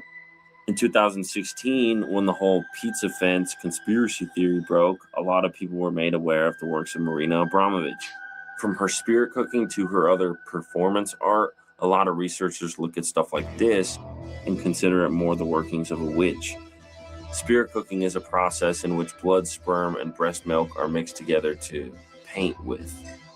I don't know, the whole facade of being a contemporary artist just doesn't hold water to me with characters like Marina Abramovich, especially when you know her history and her ties to characters like John of God, the man who was convicted of over 100 victims. Interestingly enough, Marina Abramovich... Evil woman, Abramovich. It looks like Canaanites. And she's on about she was someone that followed John of God, another occultist. Nasty. Is currently featured in an exhibition at the Tate Gallery on the 3rd floor of the Blavatnik building. The exhibit can be seen featuring Blavatnik building. In dark occultism, the number 3 represents a potent inversion of the Holy Trinity. There you go. The unholy 3 on the law of energetic manifestation. It governs the dark hour, malicious casting repetitions, and threefold law where curses or negative intentions are amplified and returned to the caster. See, they always bastardize what is of God. So what's that? The blood, the breast milk, and the semen? Must be something like that, brother. Huh, nice. The exhibit can be seen featuring many of the satanic undertones that Marina's art has become synonymous with, which again makes me question how someone with an obvious... Imagine doing that without those sperm, blood, shit, piss, spit. You know? Why? Bodily fluids. It's disgusting, man. Why would you paint with that? Why would you do shit with that? Really? Why? Because it's, you mean, isn't like Satan of the wasteland, you know what I mean? Of like, just... It's an inversion of that which is otherwise good. Right, impure. Well, shit isn't pure, is it? Excrement is the waste, you know? Whereas God is like our food. You know what I mean? I don't mean we eat God. You know what I mean? You know what I'm saying? We can't live without God as our daily bread. You know what I mean? Yeah, these idiots, they're running around thinking that they have the secret knowledge. Right. You know, right. Meanwhile, yeah. What's secret about God? You know, he let himself be known. You just have to choose it. I mean, it's so evident that he's around. You know, I mean, look at creation in itself. How can you say that a mistake did that? And even if a mistake could do that, where did the mistake come from? Because a mistake can't happen unless there's something to mistake. You know? I mean, come on now. There's no mistaking it, PJ. There's no mistaking it. Exactly, bro. This understanding of the occult and links to numerous controversies can still be written off just as an edgy artist. I think that anyone who isn't completely plugged into the Matrix can see things like this and just intuitively know that's correct. Off. That said, I guess there's still plenty of people out there who think that the mainstream media isn't... I don't know why, but when you were talking, Matthew, your phone's got that farting noise, like Roger's. Is it because you got headphones in or something? Or is No, I don't have anything plugged in right now. Is it plugged into? I don't know. Like, it's got a farting noise anyway. Let me just see if I change. Is it the air conditioner in the background? Hold on. No, it's like when Rogers farts when it goes bleh, like a frog. Like a frog. Reduced background noise. Yeah, it does it. It does it with Chris as well. It's all right. Don't worry. I can still hear you. It's just every now and again it goes. Burr, burr, burr. Are you calling me French, Gadget? I'm calling you a frog, man. I'm telling you a big froggy toad, man. I will not abide. A big hairy toad with warts on its nose and that, man. I'm telling you. Constantly lying to them and that the government truly has their best interest in mind. So I guess it doesn't surprise... Go on, what you got to say to that, Plaid? Come on, Plaid. What you got to say? Plaid rules. So just starting. Horrendous stuff we looking at here, PJ. Exactly, man. It is horrendous stuff, isn't it, bro? Yeah, it's pretty dark. Dark, proper dark. Yeah. This is the industry for you, man. Reminds me that some people just can't see the patterns in these cases. Like the old expression goes, I'm not mad, I'm just disappointed. The sharing of biased and false news has become all too common on social media. More alarmingly, some media outlets are true without checking facts first. Unfortunately, some members of the use their platforms to push their own personal bias and agenda control exactly what people think, and this is extremely dangerous to our democracy.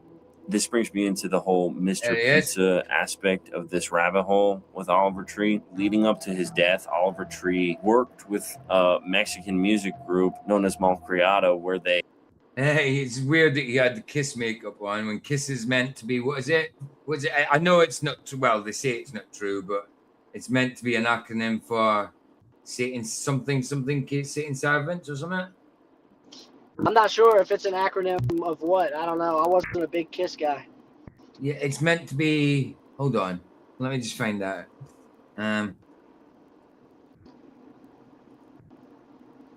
What is the acronym for the rock group Kiss?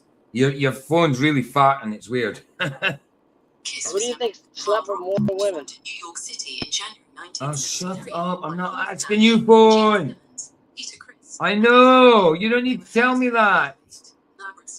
Shut up. Gene Simmons or Will Chamberlain, PJ? Knights and Satan Service. That's it, Baza. That's the one. Nice one. I'm glad you said that because friggin' Gemini wouldn't shut the hell up. Yeah, I don't know why, but it's really farting. It's All right, I guess I'll drop out. I'll drop out. Go in and out again. See if that helps. They essentially made a bunch of PSA videos about child abuse. The full series of videos can be found on the Malcriado. I mean, I don't know who's. Oh, is this it? I don't know if this is his. Oh, it is. So this is his stream. This is his channel. But look at it. It's even got the triangle there, but it's got the flat Earth thing. So he's definitely. I did not know he's a flat Earther. I know you can't see any land there, but it's the UN. UN? Yeah, the UN. Yeah, the United Nations logo, isn't it? The old crest thing round it. And then your longitude and latitude. Ish. But yeah, it's still got all C and I in it. Still got the triangle.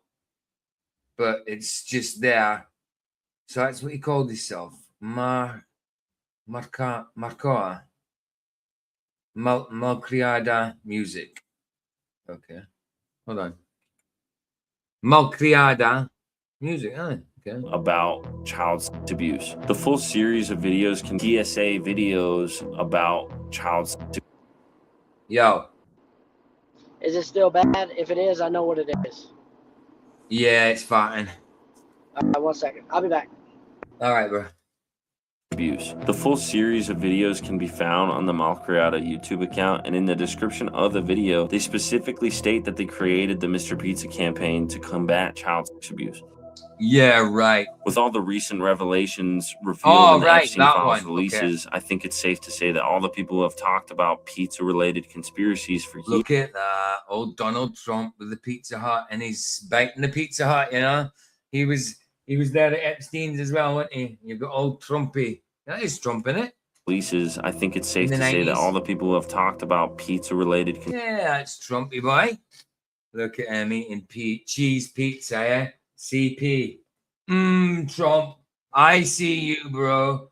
I see you, Trump. I see you. Hello. Cha-ching. That's better. That's better. Conspiracies for years have been vindicated.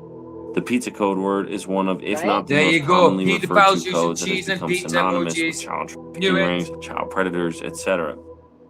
The Mr. Pizza series in question depicts the character Mr. Pizza. Isn't it weird that Trumpy baby, you know, he's been in, he was even an actor, well, he's an actor, isn't he? I mean, he's been in the WWF. He fought bloody Vince McMahon with Vince McMahon. You know what I mean? He's been in loads of shit like that. He's been in The Simpsons, you know? And now he's eating he's been in adverts eating cheese pizza. He's been on Epstein's eating cheese pizza, if you know what I mean. Go on. He's a puppet for the Jays. Yes, and his daughters are tranny. Yeah, okay. As an obvious stand-in for a child predator, attempting to lure Matilde Sobrino's character in with things like a Roblox gift card. This is an interesting connection in and of itself due to the massive child predator problem Roblox has And faced. I was going to say Roblox is a big one for predators as well. What's that? The elites in London had a comic crumpet. Is that what they called it? A comic crumpet. Nasty. It's ruining an investigation. Sorry? A comet or comic? Comet, as in Halley's Comet that flies through space. Really? Who said that? Who said space? Oh, weird. What space? That's what's between my lugs. Yeah, we're in this space right now. You're farting again. The dude abide just really? Yeah. Just once. He farted once. For in the past few years. Roblox is currently facing hundreds of lawsuits for its failure to protect children on its platform and has become what many have begun to refer to as a playground for predators. The video is true. You see plenty of predator catchers catching would-be predators through games like that. Series continues on into its 5th episode, the one featuring Oliver Tree. Oliver can be seen playing the policeman in the video who eventually arrests Mr. Pizza for giving kids dulces. Mr. Pizza, you're under arrest for giving candy to kids. This is where things get interesting and especially schizo. That's a bit weird. That's a bit weird, isn't it? Being in that ad. Is it an actual ad? Is it a video? Is it what the heck was it?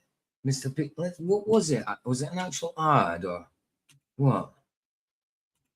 The video series continues. Oh, it was a video series, right? YouTube, okay. I get it. This is where things get interesting and especially schizo if you're a guy like me who tends to notice these things. Mr. Pizza gets his mugshot taken, and there's 3 key details I want to point out here. First, his height is 6'6". Then it'll be 6'6" the other side. And he's got the twirly moustache, which has got the circles of pedophilia symbology. 6 foot 6 inches. When reading the numbers from left to right, we see the 2 6s on the left, 2 on the right. Otherwise, 6'6". You see what I mean? He missed it. Yes, there's 2 on the right. There's 3 on the right, and there's 3 on the left. There's more than 3 on the left.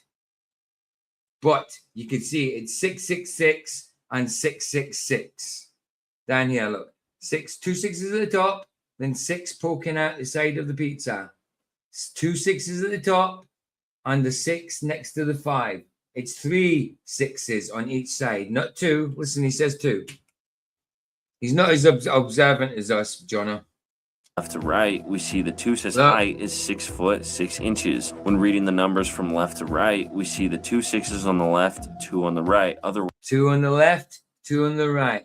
No, 3 and 3. And then you have double 5s. Freemasons love their double numbers. So you've got 3 6s, 3 6s, and double 5. And double 5. It's not hard. And 2 zeros, double 0. I know, RV material, bro. Can you see it though? 3 6s this side, 1 2 3. 3 6s this side, 1 2 3. 5 5 this side, 5 5 that side. 0 this side, 0 this side. Well, an extra 0. 3 zeros in all. You know? I mean, come on. Come on, bro. It's not just 2 6s either side. Be more observant. Wise 6666. To me and anyone who Exactly. spent any amount of time down the pizza related rabbit hole, this concentric circles, this swirly is pedophilia.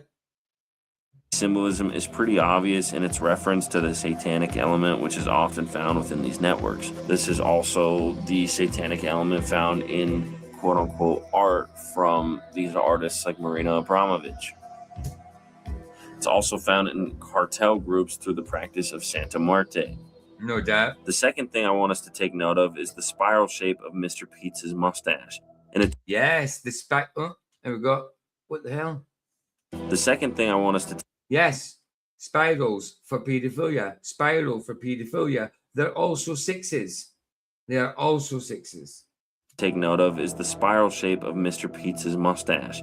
In a 2007 FBI bulletin released by WikiLeaks, the symbols and logos. There you go. Spirals, pedophilia, all over the place. Used by pedophiles to identify their preferences were it's just as well I ain't monetized because I've said that word 100 times now. Classified. And I want you to take a note of the spiral shape here and here. Look a little familiar, right? Lastly, the letterboard Mr. Pizza is holding reads 128482. I want you to pay attention to the Medellin connection here. Pablo Escobar founded the Medellin cartel, and in his mugshot, we can see the exact same group of numbers, 128482. The Medellin were notorious for trafficking cocaine and amphetamines until Escobar's death in 1993, and in a 2018 DEA intelligence report on slang terms and code words, Dulces is listed as the DEA would have been in on it. Code for, you guessed it, cocaine and amphetamines. And what is it that Mr. Pizza gets arrested for in this video for giving to the kids? Oh yeah, Dulces, right. Although the Medellin cartel was known for drug trafficking, it's not a secret that cartels are almost always involved with human trafficking as well. In 2021, the leader of the Colombian paramilitary group, the Terrono Resistance Bloc, 2021, the leader former paramilitary had an NGO charged with child sexual abuse, and it's 29th of September 22, so that's 99922. There you go. There's double numbers there again. 9th of September 2022 is 9922. Do you want me to go that far? In a case that could have far-fetched, because yeah, September's 9, isn't it? Yeah, of course it is. In a case that could have far-fetched legal implications, an infamous former parliamentary commander of double M's 33. Colombia once feared right-wing self-defense forces has formally been charged with sexual abuse in minors. Colombia attorney, I'm just seeing if there's anything of significance in there to do with any kind of bull crap. Okay, cool. The Colombian paramilitary group, the Terrono Resistance Bloc, Hernan Geraldo Serno was arrested for child sexual abuse and crimes against humanity. Although the information available on this guy is kind of scanty, there are allegations of his involvement with the Medellin cartel in the 1980s. After the mugshot scene, the judge claims Mr. Pizza is innocent while dressed up as a pizza figure himself, which pretty clearly spells Did you see it? Pizza is. Did you see it? Did you see it? You didn't see the double threes there with the 6 in front. You know what I mean? You didn't see that. Surely not. Of course not. Innocent while dressed up as a pizza figure himself, which pretty clearly spells out the jab at how corrupt our judicial systems are when it comes to their treatment of child traffickers and pedophiles. Oh, he's not going to jail. Judge Pizza's never put one of his own behind bars. Former House Speaker Dennis Hastert is out of federal. Well, if that's the videos he was doing, it certainly looks like he was trying to expose them in a comedic kind of way. He might have been legit. I don't know. I know he was a flat earther, so he might have been legit if that's the video series he was putting out trying to expose them. Prison today after just 13 months, despite admitting to the sexual abuse of teenage boys. Congressman Anthony Weir has been released from federal. Admitting to it as well. Admitting to it like he's proud of it. That bug. Custody. He served a 21-month-long sentence for having illicit online contact with a 15-year-old girl. One final note on the Medellin connection to these videos Oliver was making is that Medellin is often referred to as the sex tourism capital of Colombia, with heavy ties to human trafficking, particularly that of children. In a 2019 article by Laura Marcela Zuniga, she states that in between January 2013 and July 2018, more than 100 child exploitation cases were filed with authorities in Colombia every month. She then explains that in the past 5 years, that number has tripled. Colombia is also known for something that is discussed in an email between Jeff. See how much is redacted. Crazy stuff. Who are you, mate? Who are you? Gadgy?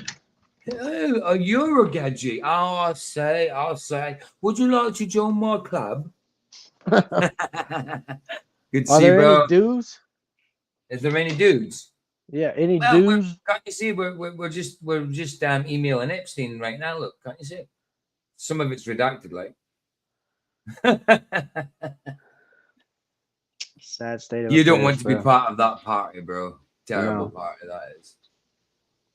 Jeffrey Epstein and Antoine Verglas in January 2015, known as scopolamine. In the Daily Mail article sent to Epstein in this email, we can learn that Colombia has become known for the drug often referred to as devil's breath. Quote, a hazardous drug that eliminates free will and can wipe the memory of its victims is currently being... Oh, yeah. It eliminates free will, so you're just you would conform to what anybody said. You would just do what they say. A bit like roofies, I suppose. You don't roofies is more like where you don't remember. It makes you senseless. That's what it does. Roofies is where you just don't remember it. You can't remember it happening. You don't know what's going on with you, so you just don't remember it. It's like it didn't happen. You know something happened, but you just don't know what. But this, this is making you like have no will at all. You know what I mean? You just conform to whatever they want, like a slave, I suppose. Disgusting, man. Disgusting. All of it's disgusting to do that to someone. It's getting real dark out here. Has been for a while. Real dark, brother. Yep. Dealt on the streets of Colombia. The drug is called scopolamine, but is colloquially known as devil's breath and is derived from a particular type of tree common in South America. Stories surrounding the drug are the stuff of urban legends, with some telling horror stories of how people were raped, forced to empty their bank accounts, and even coerced into giving up an organ. The article continues stating that the, quote, deadly drug scopolamine is made from the borrachero tree, which blooms with deceptively beautiful white and yellow flowers. The name borrachero is the common name used in Colombia for this plant, known as the Brugmansia aurea, or the golden angel's trumpet. This particular plant is a member of the nightshade family of plants that are native to Colombia, being categorized on Wikipedia as extinct in the wild. Despite this categorization, it is widely cultivated, meaning it is still pretty common to find this plant. I'm going to put it on a little faster. Well, that's the pharmakia. That's a sign of the times There of you go. last days, brother. 100%, bro. 100%. I couldn't have said it better myself, brother. What did it say? The shade tree? What did it say? A shade? Shade, what kind of plant? A shade. You get. I know you get stuff called O'Shea, like O'Shea butter, OSHEA. Maybe he said that. I don't know. He was just talking about classification of plant. Oh, okay. Yeah. The Brugsmania, Aurea, doobie-doo with the doobie-doo. Or the golden angel's trumpet. This particular plant is a member of the nightshade family of plants that are native. Nightshade. Yep. Nightshade. To Colombia, being categorized on Wikipedia as extinct in the wild. Despite this categorization, it is widely cultivated, meaning it is still pretty common to find this plant being grown recreationally. The angel's trumpet flower is also listed as a hallucinogen that is used, according to Wikipedia's page, for occult purposes. If we know anything about Jeffrey Epstein, it's that of course it's used for occult purposes. I mean, look at what bloody Ghislaine Maxwell's wearing now, man. Ghislaine Maxwell is wearing? What's she wearing on her face? That's occultish. What do you think? It's got breast milk in that red feather. Well, either that or blood, or bloody sperm. I don't know. Disgusting, dude. Look like a bunch of you've got the hemorrhoids. two disgusting dudes, Weinstein and Epstein. You know what I mean? Is this a costume? It's got to be a costume party because he's dressed up like They're Val probably Kilmer. those two are probably shagging each other in front of her. You know what I mean? That's a crazy picture. Yeah, I mean, look at what he's wearing. He was never in the military, was he? No. Well, come on. Well, he's in Satan's army. I mean, he's got the pitchfork with the eagle, so Yep. He's in the So it comes as no surprise that this army of the Antichrist right there. Right.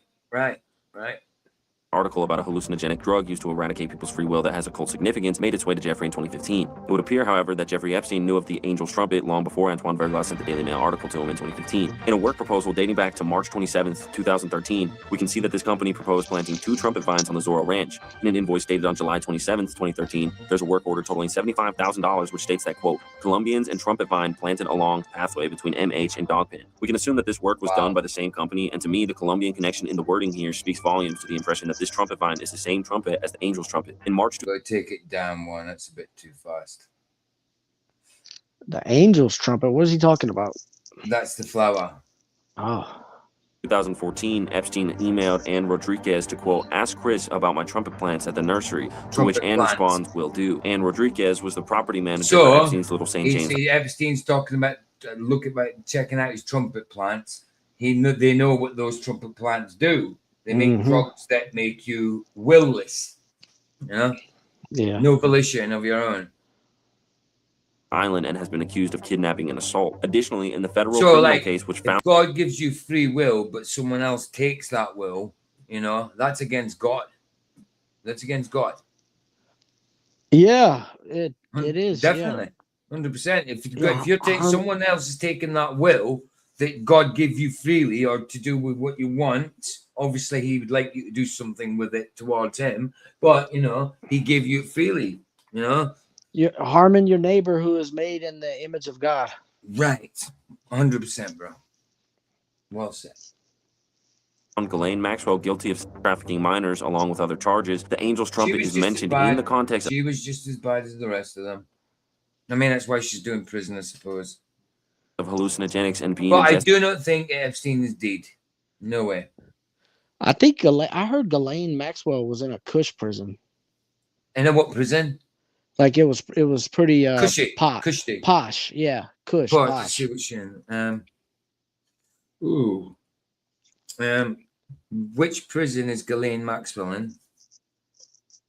I think she got moved somewhere in Texas, and then there was some stank. Right, likely intended by. Oh, shut up, you idiot! It's currently serving 20 years at the FCI. Brian minimum security federal prison camp in Texas. Dude, she's in a holiday camp. Yep. Dude. Yep, she's got servants and everything, I'm sure. Let's have a look at what it looks like, man. I've got to check this out. Hold on, let me just copy that so I can get it on. I don't have to type it in on the computer. So I'll just copy it there. Do that. And Texas. Copy that. Search it. Not share. No. Do that again. Sorry. I want to see what it looks like. Okay. Copy. Have you ever been to the Waldorf Astoria? Where's that at? That would be a no then.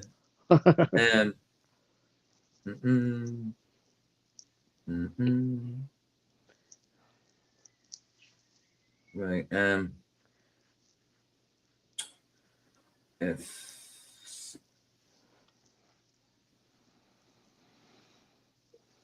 Oh, for goodness sake. Gadget. What are you Google Earthing the prison? I'm trying to do it in here. Right. That's good. Now we're getting. I couldn't get it copied properly. It kept pissing me off. Kept doing my nothing. So I wanted to do it on my phone so I didn't have to type it on the computer. So when I go on the computer, it's just that. I want to see what it actually looks like from the outside. Oh, come on, man. Are you kidding me? Are you kidding me? What? Are you kidding me? Look at that. It's actually even called. It's called a camp. Yeah. I mean, what? So you can look. You can get under those gates. My goodness. That is just not prison. That's not prison as I know it, man. She's doing 20 years, man. I did 3 years and I was in class A and class B, then class C. I mean, class C is the highest I was going to get. Get the hell. I mean, it kind of looks like prison in there, but it's still sterile looking. Prison ain't that clean usually. I mean, look how sterile that is. What the hell? Dude.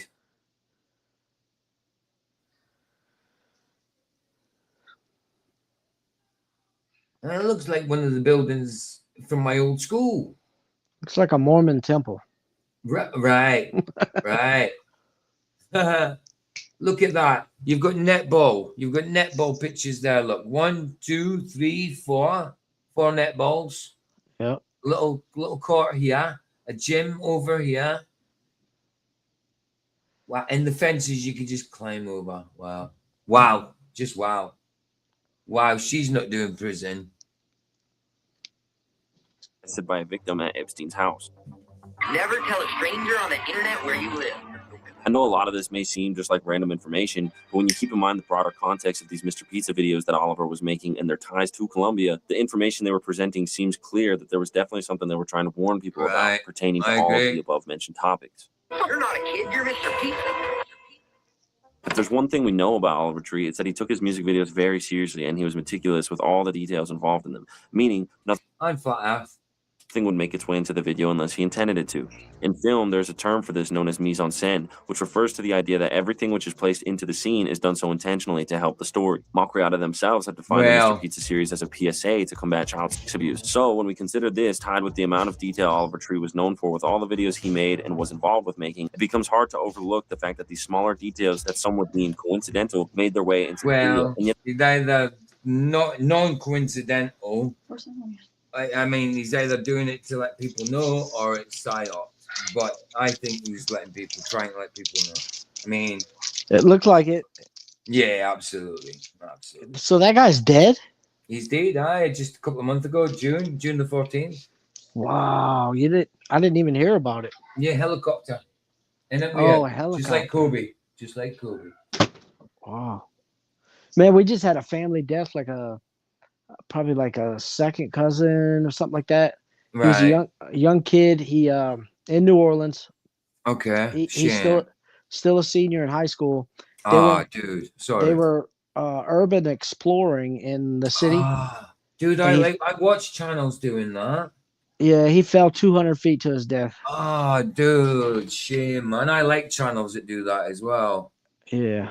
I mean, sometimes they go into places that are illegal, though, to go into. They do. Sometimes they break into places like, I don't know if he did, but there's certain ones over here in the UK. They go into buildings and stuff that are just closed down. Like they've done plenty in Coventry. But there is ones that go just like do caves. There's ones that go, like you say, exploring through the towns, secret part of the towns, tunnels, stuff like that. Is that what they did? He did. Yeah. They were just being kids, like 200 feet drop. Yeah, he was on the honor roll, like he was real good, in school. Right. Like he was about to graduate, just a young. It's sad. It is.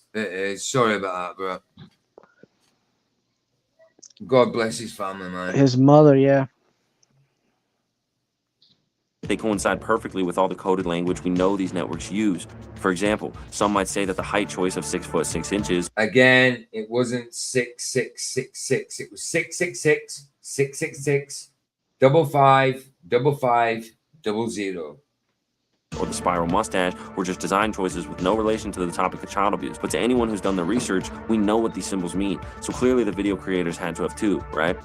Another strange part of this rabbit hole that I definitely wasn't expecting was the angle that involves the singer Melanie Martinez. I'm not saying that the info in this part of the video has anything to do with Oliver Tree's death, but I think it's just the fact that the more you look into things like this, the more you find patterns that fit into a certain theme. Again, yeah, you see it. They all do the same thing. Whether they know it, what it means or not. Involves the singer Melanie Martinez. I'm not saying that the info in this part of the video has anything to do with Oliver Tree's death, but I think it's just the fact that the more you look into things to do this 666 with the covering of the eye, things like this, the more all over the place. Every one of them, Bieber. Who else is there? Gaga. Do you see Gaga somewhere? You see, what's her face? Welcome to the beach. What's her name? What's her name? I don't know. Starships are meant to fly. Oh my goodness, can't remember her name. Oh, Heron Song. Heron Song? No, thank you.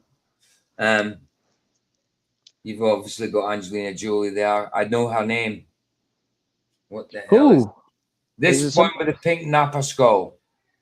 That's Cardi B. It's not Cardi B. It's not Cardi B. It's the other one. I knew you were going to say that. It's the other one.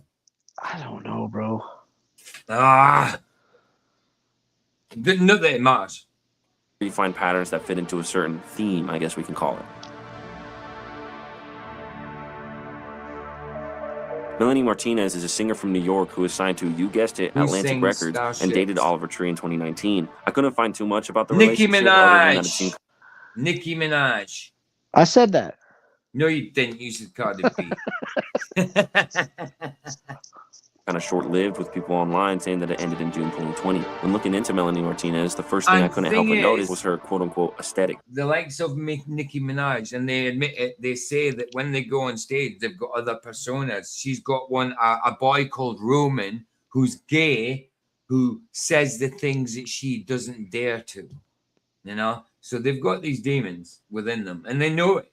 They just give it a personality and call it a boy or whatever. They know it's demons. Yeah. Yeah, I think you're onto it. Yeah.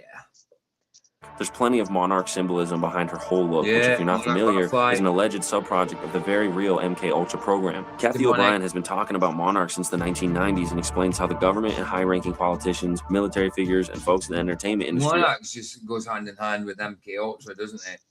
You know what I mean? Monarch butterflies changing from one thing to another, being controlled. Birds in cages, you know, there's symbology all over the bloody place with them. Yeah, they think they have the secret knowledge, dude. It's all about, it's the occultism. It's the first lie, bro. The first lie of the scriptures. You know, you'll be like gods. Yes, sir. You know this stuff, you know. If you know this secret knowledge, you'll be like God. What did God say to us? What did he say to that? Look, you can eat of anything. Anything. Absolutely whatever you bloody well want. But don't eat of that, because if you do, you will surely die. And they chose to eat the thing that God said you would die from. I mean, what the hell? They had everything, but they wanted that secret knowledge that was a lie. It was a lie. Yep. Right? Ain't that mad? Isn't that mad? You know what I think about too, and PJ? then people say, well, why did God give us free will then? Well, would you rather want someone to choose to love you or to be ordered to love you and just have to love you? Because that's not love, you know? Yeah, I think about this a lot. Like the Lord Jesus Christ, he purchases us from slavery, right? Well, that's what he redeemed us, and that was what redeem means, bought with a price. Yeah, and we're still slaves, but his yoke is easy and his burden is light. Right. Right, but even though we're his slaves, like he calls us his friends. Right, that's right. Would you rather be in bondage would you rather be in bondage to slavery itself, to Satan, or be in bondage to Christ? I know who I'd rather be in bondage to. Yeah. You know? Because he who the Son sets free is free indeed. So slavery in Christ is freedom. It is, yeah. It might sound counterintuitive, but that's exactly what it is. Spiritually free. His yoke is easy and his burden is light. 100%, Gaji. Child trafficking and trauma-based mind control. Kathy has also made claims about Disney's involvement. Nexus. Was it Nexium? Nexium. It's the one that I have from, what's her face? Hey, look, this is what we're doing now. With Monarch and how certain themes and imagery were used to program victims of it. When we look at Melanie's discography, we can see songs like Dollhouse, Disney Princess. Ask about hold on. Illicit water. Ask about Illuminati. Illuminati. Oh, this is in the cartoons. This is in the Donald Duck cartoon, isn't it? Or a Daffy Duck cartoon. It's on the wall. There's 3 members of the Freemasonry sign symbol. It's got the compass and the G, the set square and G. And then this is on the wall further on. Ask about Illuminati. Yeah, I remember this. This is in the cartoon. When we look at Melanie's discography, we can see songs like Dollhouse, Disney. Let's find out which cartoon it was on. Ask about Illuminati. Which cartoon? The older it is, the crazier it seems to me. Got it. DuckTales. It was in DuckTales. Look, I'll show you. Not DuckTales, man. It was in DuckTales, brother. Here, look. See it? I'll show you. There, it was there. It's Ask About Illuminati. Here's you see? Am I sharing it? Yeah? Yeah. Good copy. Decline that. Right. Zoom in. There you go. Look. DuckTales, Ask About Illuminati. There you go, what that brother. last row says, yeah. Ain't that nuts? Yeah, I don't think we're going to know what the last row says. It probably doesn't say anything. It's maybe somebody's signature in blood. But that's nuts. To put that in a kid's cartoon, you know. But we know it happens anyway. Nuts, man. Anyway. I don't know. It goes to show you how weak they are. Mm-hmm. It does. Played too much of their hand there, or showed too much. Right, exactly. Princess, Possession, The Vatican, and more. Her albums include I was close. When I said Donald Duck, I was close. It's his family. It's his family. 12 or K-12. Portals Think and Hades. DuckTales is his family. Upon the release of her album Crybaby, Melanie would also release a coloring book called the Crybaby Coloring Book and a full-color storybook with the same illustrations. I think the coloring book images speak for themselves, as well as the Amazon reviews. Of course they do. The images depict kidnapping, murder, explicit language, and overall just you a know whole bunch of something themes. as well? I remember seeing these pictures when I was a kid, and you don't think nothing of it. You really didn't. Do you remember this stuff? This. No, not. And a full-color storybook with the same illustrations. I think they're explicit. That. Like to these. Explicit language. See that on the fridge? I've never seen that before. Nuts, in it. And overall just Drying, drowning. A whole bunch of themes And that getting taken by a wolf. A normal parent isn't going to want their kids being Where's exposed the to. wolf one? And yet when you look into the primary audience themes that Amazon review or storybook with the same illustrations, I think the coloring book images speak for themselves, as well as the Amazon reviews for this thing. The images depict kids getting stolen by an ice cream man that's a wolf. He's a J. He's a wolf in wolf's clothing, I'm telling you. kidnapping, murder, explicit language, and overall just a whole bunch of themes that any normal parent isn't going to want. Remember the naked pair of porn boobs that was in the movie The Rescuers? No. You don't remember that? No, I remember the. I'll show you. I remember the phallus. The phallus going on. Oh yeah, and yeah, and all that. No, this is before. Right, I'll show you. I'll get a little clip. And what it is, The Rescuers. It's a an old Disney film, probably about 70s. Well, it's mice and all that, and they're going along in a car around the streets of Paris, I think. And you see all these Parisian buildings, and in the buildings up there, they're whizzing past. And you know how they do cartoons? It's usually just copy paste, and just loop it. Well, in one of the windows, I mean, you pause it. A pair of boobs, actual real boobs from a porn movie. I'll get it. I'll actually go get it. That was such a wholesome movie too. I know. The Rescuers. The Rescuers. Boobs. What? What a prompt, eh? Boobs. In window.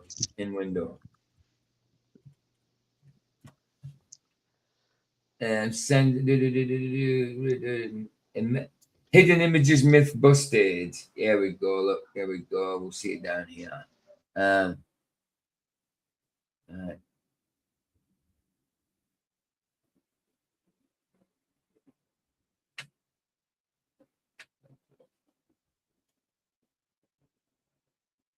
See it? It's got to stop it. You see it? See it? Yeah. All right. Yeah. Mad, innit? It is bad. Yep, and it's in the movie. If you go and watch, they maybe cut it now, but I do remember going back and seeing that in the movie, even because I knew that as a kid. I just thought it was one of those joke things that nobody knew about. I didn't know it was what they, intended to do. You know what I mean? Indoctrinate people into that crap, and it's subliminal. For porn, it's subliminal. Like you send a kid. That's the first look. That kid doesn't know he's seen that image or she's seen that image, but the brain knows. You know what I mean? It's stored there. So it's getting them. It's sexualizing them when they're young because it's who's watching those things? Kids, cartoons. Bad. Wow, that was a full-grown woman in there. Right, full grown. Did you know in The Rescuers, in the movie The Rescuers, there was when they were driving through the city of Paris, there was like a woman in the window from a porn movie? What? Yeah, it's crazy. PJ just showed me. What? I'm not surprised Disney. I got to tell everybody, PJ. Show me. There's plenty of clips. Just type in The Rescuers and boobs. Just don't tell your wife you're typing boobs. I'm joking. No, but it's true. There is, and it's madness. It's crazy. Yet when you look into the primary audience of Melanie Martinez's music, the majority of it is kids between 11 to 17 years old. If we keep in mind the already established connection to Satanism and that we discussed throughout this video, I definitely think it's weird that all Disney was an occultist, wasn't he? And he was, it's all right, but he was a pedophile. He was a small hat. Was he? Yeah, he was actually. You're right. Another relating to kids and arguably satanic themes. The Vatican, Hades. I mean, if you know, you know. Her current album tour is literally called Hades: The Sacrifice Tour. Now, normally people would argue that this is all just edgy branding, but in Melanie's case, it's just so. Have you seen even like Ariana Grande's new video, where she's slaughtering people with a chainsaw and she's covered in blood? No, I missed that one. Her brand new. She's Ozempic up to the max. She's lost all of her curves. She's just pure bone, skin and bone, with no muscle tone. Taking nightshade. Probably, And our new video is she's slaughtering people with a chainsaw, and she's got blood all over her, and there's Baphomet stars, and it's ridiculous. I can't show it on YouTube side, obviously. I'll show it on the Rumble side. Happens that not only has she been accused of promoting child abuse with the whole coloring book fiasco, but she's also literally been accused of sexual assault. It is important to note that none of these allegations have ever been fully confirmed, but it's also worth mentioning them in that they fit the pattern we've laid throughout the entire video. In November 2017, Timothy Heller alleged that Melanie Martinez had assaulted her in a long and graphic tweet, which I definitely can't show on YouTube. From what I found online, this girl Timothy Heller posted several videos addressing the allegations, and she seems genuine in all of them. Whether you know who I am or not, I ask you to please listen to my story. During the Me Too movement, I chose to speak out against a former friend who had essayed me. I was young, naive, and could never imagine how this would end up affecting my life. I believed that as long as I told I've the heard truth, this things would story turn out before. all I right. don't know if I believed it. After my initial statement, describing in detail what happened, my abuser issued a statement in response. She used the sentence, "She never said no to what we chose to do together." While I did say no, in many different ways, this sentence was actually quite validating for me to hear. She clearly didn't understand how consent works, and she admitted that something took place between us. I wish it ended there. Coupling this with the truly disturbing aesthetic behind Melanie Martinez, various statements made by Martinez herself, the comments on all these weird music videos being turned off, all of these things just add up to make me completely skeptical about this person. Yeah, me too. Why did Melanie Martinez think this is cute and funny? Why is this like her whole brand is like sexualizing children? And now I've never been a Melanie Martinez fan. I couldn't even tell you one song of hers. All I know of her is everything bad that I see in the media. And every single time I see something about her, And that's it. It is children. It's following these so-called pop stars because they're in movies like Disney movies, like Ariana Grande. She's in two Disney movies, Wicked, which are really wicked in itself. You know what I mean? And And because they're children type movies meant to be family orientated, the kids are watching them, and then they're infatuated with Ariana Grande. So then they see her music videos, and she's there praising Satan, basically, you know. So, and she's very sexualized in it, obviously, as well. So it's just making it. It's just disgusting. Can't say anything else. But It's a vicious cycle. it is, man. It is. I don't know why I'm not surprised, but I know, eat. I don't know why. I eat because I'm fat, and I'm fat because I eat. Right. Media and have stupid essay allegations, or I'm seeing I'm not anymore, drawings though. of children and just weird stuff like that. Additionally, in her music video High School Sweetheart, the video's choreographer Brian Friedman is mentioned in an email sent to Jeffrey Epstein.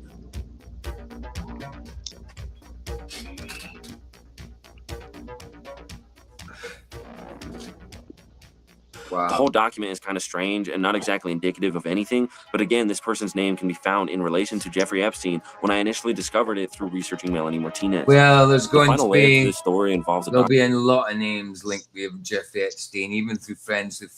You know what I mean? I mean, look at what he got up to, and like I said, Diddy and that as well. There's going to be, if you're anything to do with the elites, then they're going to know you somehow, aren't they? Holy weird and all that stuff. I don't mean necessarily the elites, but No, I get, yeah. It's, you know what? secret societies are real. Skull and bone, dude. Yeah.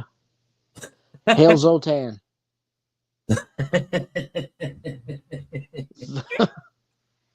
Documentary project that Oliver was working on leading up to his death, the subject of the film being centered around Antarctica. Basically, everybody knows that Antarctica is a huge iceberg within the conspiracy world. There's countless theories about military bases, inner-Earth civilizations, and aliens being involved in the continent. Well, there are also documented pieces of history that make this whole place even stranger.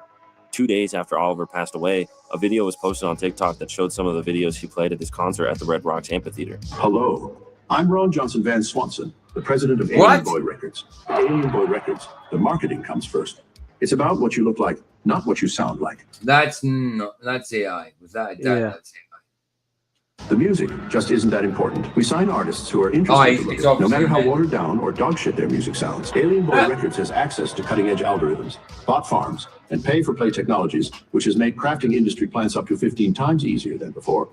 Our #1 artist, Oliver Tree, is a prime example. He has no say or involvement in the creative process. We have manufactured every aspect of his character. We make him sing and dance like a stupid little monkey. We created Oliver Tree. You can destroy him at any given moment. So go pre-order his new album, Alone in a Crowd, or we will terminate him. Retire him from his music career forever. The concert took place on April 16th, a little over a month before the helicopter accident that took Oliver's life.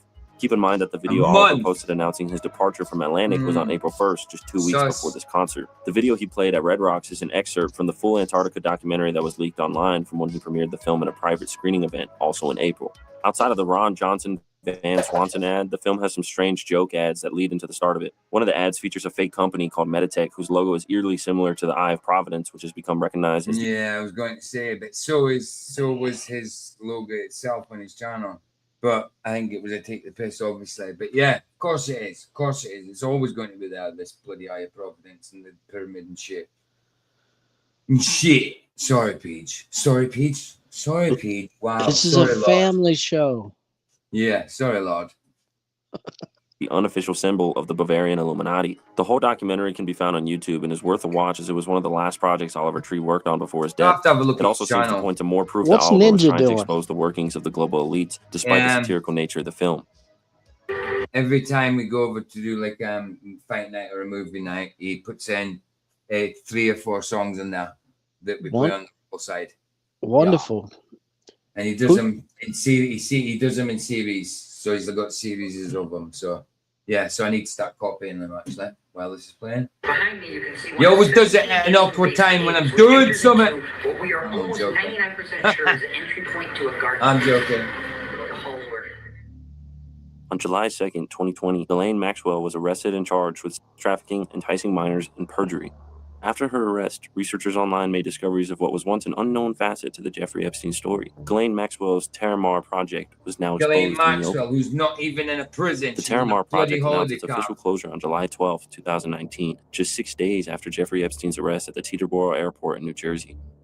Researchers Memory Hold and Mouthy Buddha released extensive coverage on the Terramar project, more than I can hope to achieve in this video. However, I found it impossible to not mention the project in researching the Antarctica connection to Oliver Tree's documentary. In 2014, Ghislaine Maxwell addressed the United Nations about Terramar in an effort to explain the project. Yeah, Maparuni. That's crazy. An Ghislaine emphasis on Maxwell's goals and- addressing the UN. Yeah, man, Ghislaine Maxwell. What? You know what I mean? A pimpess. Ghislaine Maxwell. Wow. A madam, Unbelievable. yeah. That shows you what, I mean, that just shows you what they are then. If someone like that can represent them or be representative there, you know what I mean? What was she representing? The whores of the world. The whores hold a lot of power. Exactly. Babylon, man. Babylon. Well, Falling, own falling. the oceans. Babylon. I'm now going to invite the person who has been the inspiration behind the Sustainable Oceans Alliance, who really has something called Terramar Project. She controls the oceans around the world.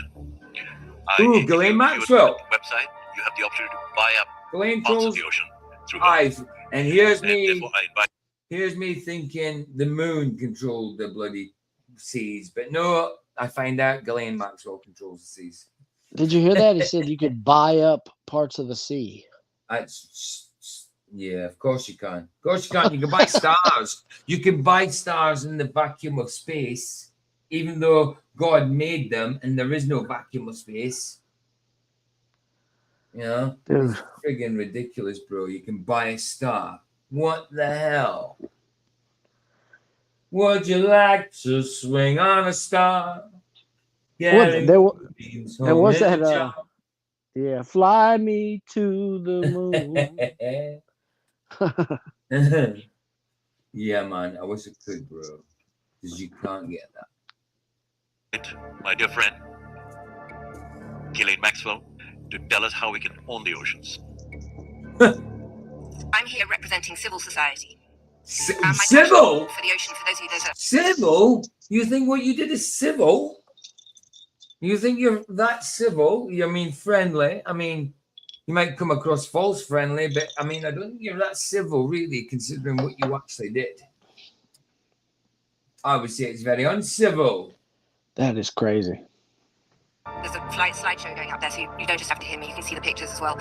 Started when I was a Sickos, girl. honestly, they're I grew up sickos. watching Jacques Cousteau on TV. I became mesmerized with the oceans. It led to me becoming a deep worker submersible pilot. Jacques I started the Cousteau. Terramar Project, and the point of the Terramar Project is to connect each and every one of us to our global oceans, to the high seas, because it does belong to you. We give you a passport, a daily online newspaper, an education platform, a government structure, and a way to connect to your oceans as you never have been able to.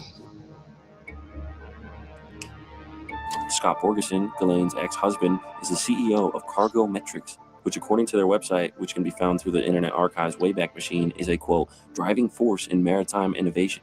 Is it now? Cargo Metrics had a Sure large it is. focus He was in the, also had quote, his hand race in for the cloning Arctic, as well, didn't with Scott Borgeson serving as the session chair and moderator for the Second Arctic Circle Assembly in 2014.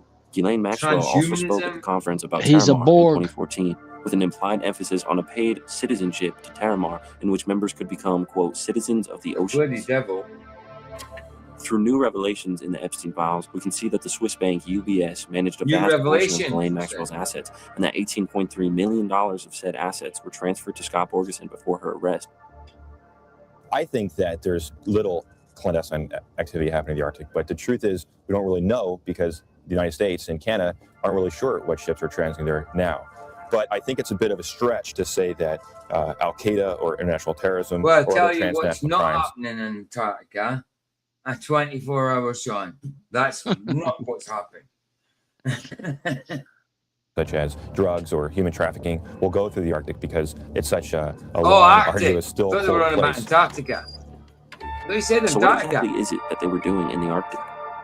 Oh, Arctic. I thought you said Antarctica. My bad. Lawrence Well, Maxwell Krauss I will is a correct theorist. myself if it's the Antarctic. I think If it's he the did Arctic, say it's it. the Arctic. There is a 24-hour sun there. Yeah, but I think he was talking about the Antarctic. It was to start off with, wasn't he? Right. Okay. So I'm half correcting myself. Theoretical physicist and cosmologist who taught at Yale University, known for its highly secretive Skull and Bones Society. No doubt. We did say he also taught at Arizona State University, in which he founded the Origins Project, an initiative that was created to, quote, explore humankind's most fundamental questions about our origins. Among other members of the board of the Origins Project can be found some interesting names, many of which appear in close relation to Jeffrey Epstein. Among these names is Lord Martin Rees, whose name can be found in an email sent to Jeffrey Epstein with the sender's name redacted. The email states, quote, I was talking to Lord Martin Rees, and he said that he thought that we would be moving to space, and that in space, we would be modifying our genes to create versions of ourselves that were more robust in the environments that we find in space. It's no longer traditional evolution, Canaanite. But assuming that competition continues, I guess there will be exploits where new life forms are created that nudge the environment to be favorable to them over others. Elizabeth Loftus is another name on the advisory board of the Origins Project, a woman whose notoriety in the world of psychology is not only notorious, but shrouded in mystery. Elizabeth Loftus served on the advisory board of the False Memory Syndrome Foundation, an organization which was founded by Pamela and Peter Freyd after their daughter Jennifer accused her father of sexual abuse as a child. The foundation's primary focus was to explore the concept of false memory syndrome and to advocate for individuals who are accused of child sex abuse by confronting the validity of repressed memories held by their accusers. Elizabeth Loftus has become known for providing a framework. You get that syndrome now that we never heard of before, demon face syndrome, where people like mix people's faces up and it looks like demons. Yeah, well, apparently there's a demon face syndrome now where you see someone's face and it looks like a demon to you. Do you think that's really a syndrome? I don't. I just think it's demons. You know what I mean? Yeah. I think it's just demons. Just like this dude here, you know, because this dude went to the island, didn't he? Listen.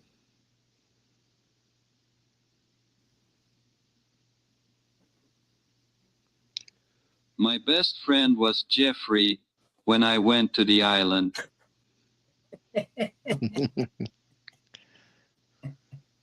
I wonder what other voices you can do.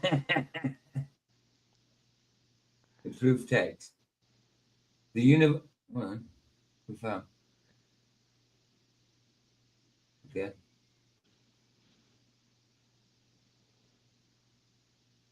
The universe doesn't allow perfection, but it rewards curiosity. We are just an advanced breed of monkeys on a minor planet. Ah, speak for yourself, you friggin' demon. You can put in different voices apparently, but how do you do it? What is this, E-Bombs World? Thingy put it, D-Man put it, D-Man put it in the chat earlier. I just don't know how you change the voices. Default. Okay. The universe. Hey, PJ, I gotta go. Okay, bro. Okay, I'm getting on. Later, gadgets. Later, bro. Nice, my dude. Hey, who's fighting tonight? It's the fourth fight between Pacquiao and Marquez. Juan Marquez. Oh, okay. All right. I'll try to come back. All Later, right, man. Bless, man. What is now known as the false memory syndrome theory. False memory syndrome is described on Wikipedia as a, quote, proposed pattern of beliefs and behaviors in which a person's identity and relationships are affected by false memories of psychological trauma, recollections which are strongly believed by the individual but contested by the accused. FMS has never been recognized as an official mental illness in the DSM, the standard guidebook used by mental health professionals to establishing real mental health conditions. In 1993, one of the False Memory Foundation's scientific advisory board members, Rolf Underwager, was forced to resign from the board after giving an interview to Paidika, the Journal of Pedophilia, in which he defended pedophilia as a positive, responsible form of love. This is just one of many instances of controversies involved in this organization. Elizabeth Loftus has remained... Defended it as a positive form of love. How can anybody but a paedophile defend paedophilia as a positive form of love? There is no love in paedophilia. In fact, I would say there's quite the opposite. I'd say it was hate. Because it comes from friggin' Satan. It's disgusting. It's control. It's an abomination. Abominable to the Lord. The Lord hates things he abominizes. Controversial figure in this space due to her history of protective measures for notorious predators. She has been the key defense expert in legal trials, including he hates things he makes abominable, not abominizes, because he doesn't do it. Those of Ted Bundy, Harvey Weinstein, the McMartin preschool scandal, Jerry Sandusky, O.J. Simpson, Bill Cosby, the Menendez brothers, and Ghislaine Maxwell. In each of these trials, she acted as the consultant to challenge the reliability of prosecution witnesses by presenting her theories on how memory can be easily distorted and fabricated over time. Some of them didn't do some of the things they were accused of, even if they did other things that they were accused of. Doctor, is it fair to say that you have built a lucrative career coming into court and testifying in criminal cases? It's fair to say that I'm compensated for my time, just as you are. Do you think I make $700 an hour? Other noteworthy members of the board of the Origins Project that can be found include Richard Dawkins, Noam Chomsky, and Nicole John Seavers. So Richard Dawkins went there as well, did he? That explains it, you heathen. You absolute atheist heathen that hates God. The God delusion. If you're delusional, Richard Dawkins, if you think that book's got any merit to it whatsoever, takes the Old Testament and twists it. I'm sure he didn't even read it. He just heard about it. Takes Jesus' teachings and twists them, makes everything perverted. What an absolute heathen. You can keep him, Satan. You can have Richard. Include Richard Dawkins, Noam Chomsky, and Nicole John Seavers, among others. So what exactly does an organization with board members such as this have to do with Antarctica? According to an email sent to Jeffrey Epstein, it charters private cruises across the Arctic through the company Silver Sea Expeditions, an ultra-luxury travel organization whose partner list includes the International Association of Antarctica Tour Operators. According to their website, they are a, quote, member organization founded in 1991 to advocate and promote the practice of safe and environmentally responsible private sector travel to the Antarctic. In previous correspondence between Lawrence Krauss and Jeffrey Epstein, Krauss personally invited Epstein to join on one of these private sector tours. The email reads as follows, quote, "Do you want to come to Antarctica on the cruise with me and Brian Schmidt and Nancy, etc. December 12, 2015. It could be fun. The ship is a fancy one, and you could get yourself one of the fancy suites. Let me know." Fancy. No thanks, I hate boats, aka floating prisons. But the opportunities for seasickness are simply not available anywhere else. No, quite the contrary. I can merely view your videos from a multitude of locations. Ah, good point. Of course, you haven't seen my videos with Jennifer Lawrence. He claimed to find a mythical subterranean kingdom inhabited by enlightened lizard-like beings. Today, the so-called Hollow Earth, aka a garden, is rumored to be a preferred vacation destination. Hollow Earth, my ass. Despite the fact that no court has ever fully investigated basically any of the leads within the Epstein case such as this, there are countless cases of correspondence between Jeffrey Epstein and high-ranking individuals within the world of politics, finance, entertainment, and science that can at least help independent researchers make their own attempts to put all these pieces together. Why this email chain ends on the topic of videos of Jennifer Lawrence in the context of a supposed trip to Antarctica with Epstein, or why so many powerful people have a vested interest in the most barren continent on Earth, is up to you to decide. What we can confirm is that Lawrence Krauss has been to Antarctica with the Origins Project, and that he has had an ambiguous yet undeniable relationship with Jeffrey Epstein. I don't think the fact that some of the last things Oliver Tree did in his life was make PSA videos about child abuse and a documentary about Antarctica should be overlooked when researching his life and his death, given that both of these topics definitely don't do anyone in the entertainment. Hey, Elder Bones, how you saying? How you doing, man? Good to see you. What you said? Alien voice singer crash landed on Trump's birthday simultaneous with UFC event.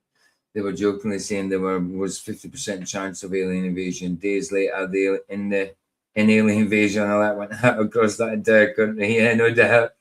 No doubt. In the world any favors when they're talked about publicly. One final note for this video I want to mention is that there are other artists who have died after using their voice to speak out against child trafficking. In 2015, he made his directorial debut with the music video for A Better Day. If you haven't seen the video, I highly encourage you to go watch it. He spoke about the video in an interview saying, quote, "The promise of a better life often traps families and children into being used as tools for some of the most despicable people on earth. It's an issue about which I hope to start a louder discussion, especially now with the huge number of families on the move from war-torn countries looking for safety and shelter. This was more than a decade ago, and these words echo louder than ever with everything that's going on across the world right now." Although he wasn't signed to Atlantic, several of Avicii's tracks and regional releases were handled through Atlantic and Warner Music Group imprint deals in which they partnered with the smaller label One More Tune. I remember Avicii. Avicii died from suicide on April 20th, 2018.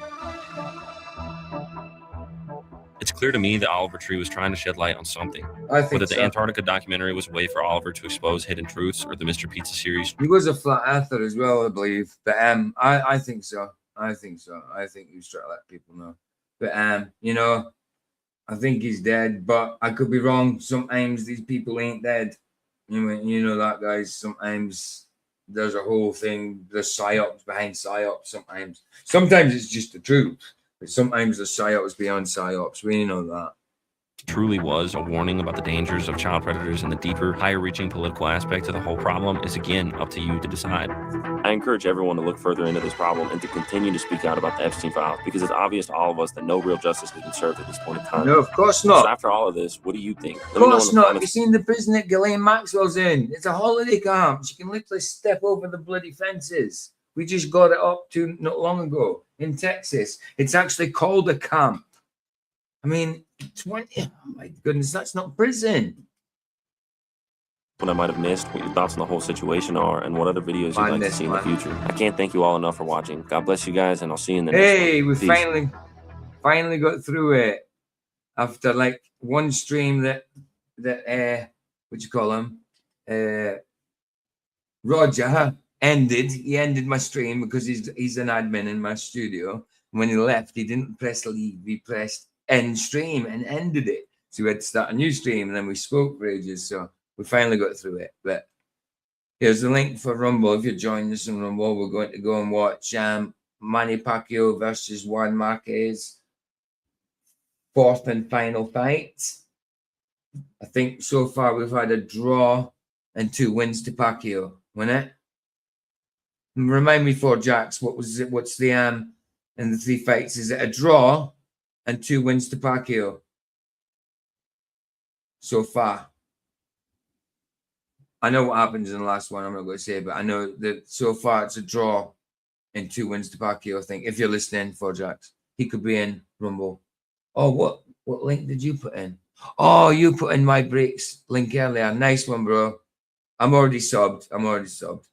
I found that out once I went there. I thought it was on about someone else, but nice one, bro. Right. Links there for Rumble, guys. I'm going to play out with the Harry Mack while I make a coffee.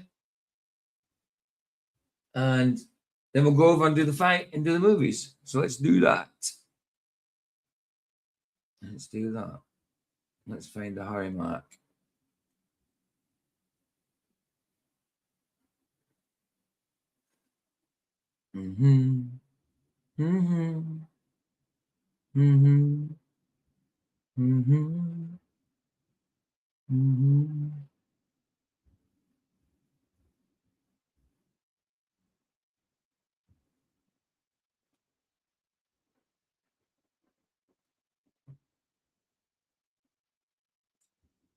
It doesn't do Amigo ones, it just reacts to fan ones there now. Okay, let's go old school Mac.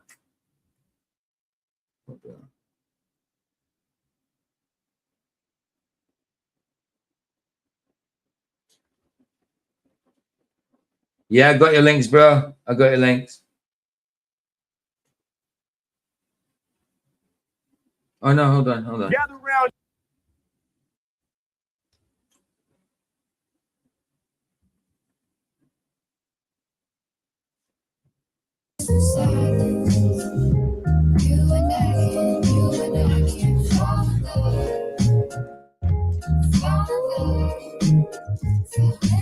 Hello? Hello? Hello. How you doing? You good? You vibing to my music? I'm vibing, man. I was digging that blurry background. Oh, thank you. Appreciate it. Yo, can I do a freestyle rap for you? Absolutely. Okay, Go ahead. Can you give me like 3 crazy challenging words to inspire my freestyle? Crazy challenging words. Okay. Metaverse. Metaverse. We're gonna go with like some buzzwords here. What is a metaverse again? I don't. Can we Google it? Here, I'm gonna Google it. Come on, you've not know that, and I'm 50. Oh, nice. Double Googles. Hell yeah, dude. A virtual reality space in which users can interact with a computer-generated environment and other users. That's dope. That is dope. Meta meaning It's transcendent garbage. and verse from universe. It's a portmanteau, which is a combination of two words. Yeah, like brunch is a portmanteau. You know, breakfast, lunch, brunch. So this is like meta and universe becomes metaverse. A portmanteau. Yeah, portmanteau. Weird word. Interesting. Love Yeah. it. Okay. All right, so this is great. Metaverse. What else you got, man? Metaverse. Dashboard. Dashboard. What else? Yeah, let me think. You know what? Yeah, no, I respect it, man. Take your time. Scissors. Scissors. Nice. There we go. There Nice, we go. nice. Metaverse, dashboard, and scissors, right? I'm ready, man. Are you ready? I'm so ready. Hell yeah, bro. Let's go. Yeah. Okay. Yeah. Yeah. Yeah. Come on. Yeah. Come on. Come on. Yeah. Before I kick a rhyme, y'all better get ready first. H-Mac going on a journey through the metaverse. 100 MPH all up on my dashboard. Cut you like the scissors. That's the reason that I rap for. Before I kick a rhyme, y'all better get ready first. Hey, I'ma take you on a journey through the metaverse. Hey, 100 MPH all up on the dashboard. Cutting through these tracks like scissors, dog. That's what I rap for. Yeah. Every time I rhyme, it's off the noodle. I was like, metaverse. Wait, let's search that up on Google. Yeah, cause y'all know Harry Mack, I rap my vision, but before I rap about it, I'ma need a definition. So, straight to Google, that's where I'ma go. Come to find metaverse, a portmanteau. It's two different words smashed together and combined. Now, I can incorporate it in my rhyme. Yeah, portmanteau, kinda like brunch. That's when you combine breakfast and lunch. In this case, we combine the word meta with universe. Now it sounds much better. Metaverse, yeah. And let me tell y'all what it is.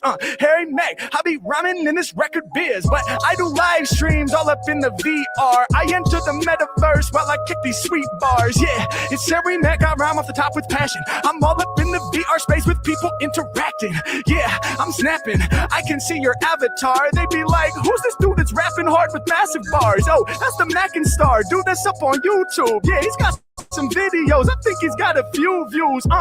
H-Mac, I'm live up in the place. On my dashboard, I got like 100 MPH. Yeah, my style's devour. Matter of fact, now it's 120 miles per hour. I got no time to kick it with these lying cowards. I'm about to push the pedal on down to the metal, cause I'm never gonna settle. Harry Mack, I'm going faster, causing a fucking disaster. Check my dashboard, see how fast I'm going. Check out the way that I'm flowing. I'm about to cut you up. Got the man mouthing, what the fuck? Yeah, can't believe what I'm saying. Y'all know I rap for the fly guy. He be rocking the sweater from Vans. I can see the colors of tie-dye. H-Mac, they loving the rap sound. I'ma make a whack clown have to back down. Yeah, and you know I'm so fast in a hurry, my words is blurry like your background. H-Mac, I be bringing it together. When it comes around so much better. Tougher than leather when I'm the endeavor. I got you nodding to do this often. I keep on rocking. I be painting y'all a picture. Cutting through the instrumental like a pair of scissors. Yeah, we line it up from bottom to the top. Hey, rappers pull the scissors, so I'ma pull the rock. Get into the paper, slaying these lanes. I cover up the tracks, but I ain't playing no games. Before I kick a bar, best get ready first. I'm about to take you on a journey through the metaverse. Hey, 100 miles per hour on the dashboard, cutting through these tracks like scissors, dog. That's what I rap for. Before I kick a rap, hey, y'all better get ready first. I'm about to take you on a journey through the metaverse. 100 miles per hour, all up on the dashboard, cutting through these whack rappers, dog. That's what I spaz for. What? Wow. Nice one, Mark of Horiness. Right, Gadgets. See yous over the other side. If you're not joining us over the other side, on the Rumble side, then I will see yous later on on the YouTube side. Bless, guys. Much love. And I will see the other ones over there. But the ones I'm not seeing over there, I won't see you still later. Bless, guys. Ta-ta. Here the sunset's free. It's free. Indeed. Much love. Much respect. Ta-ta.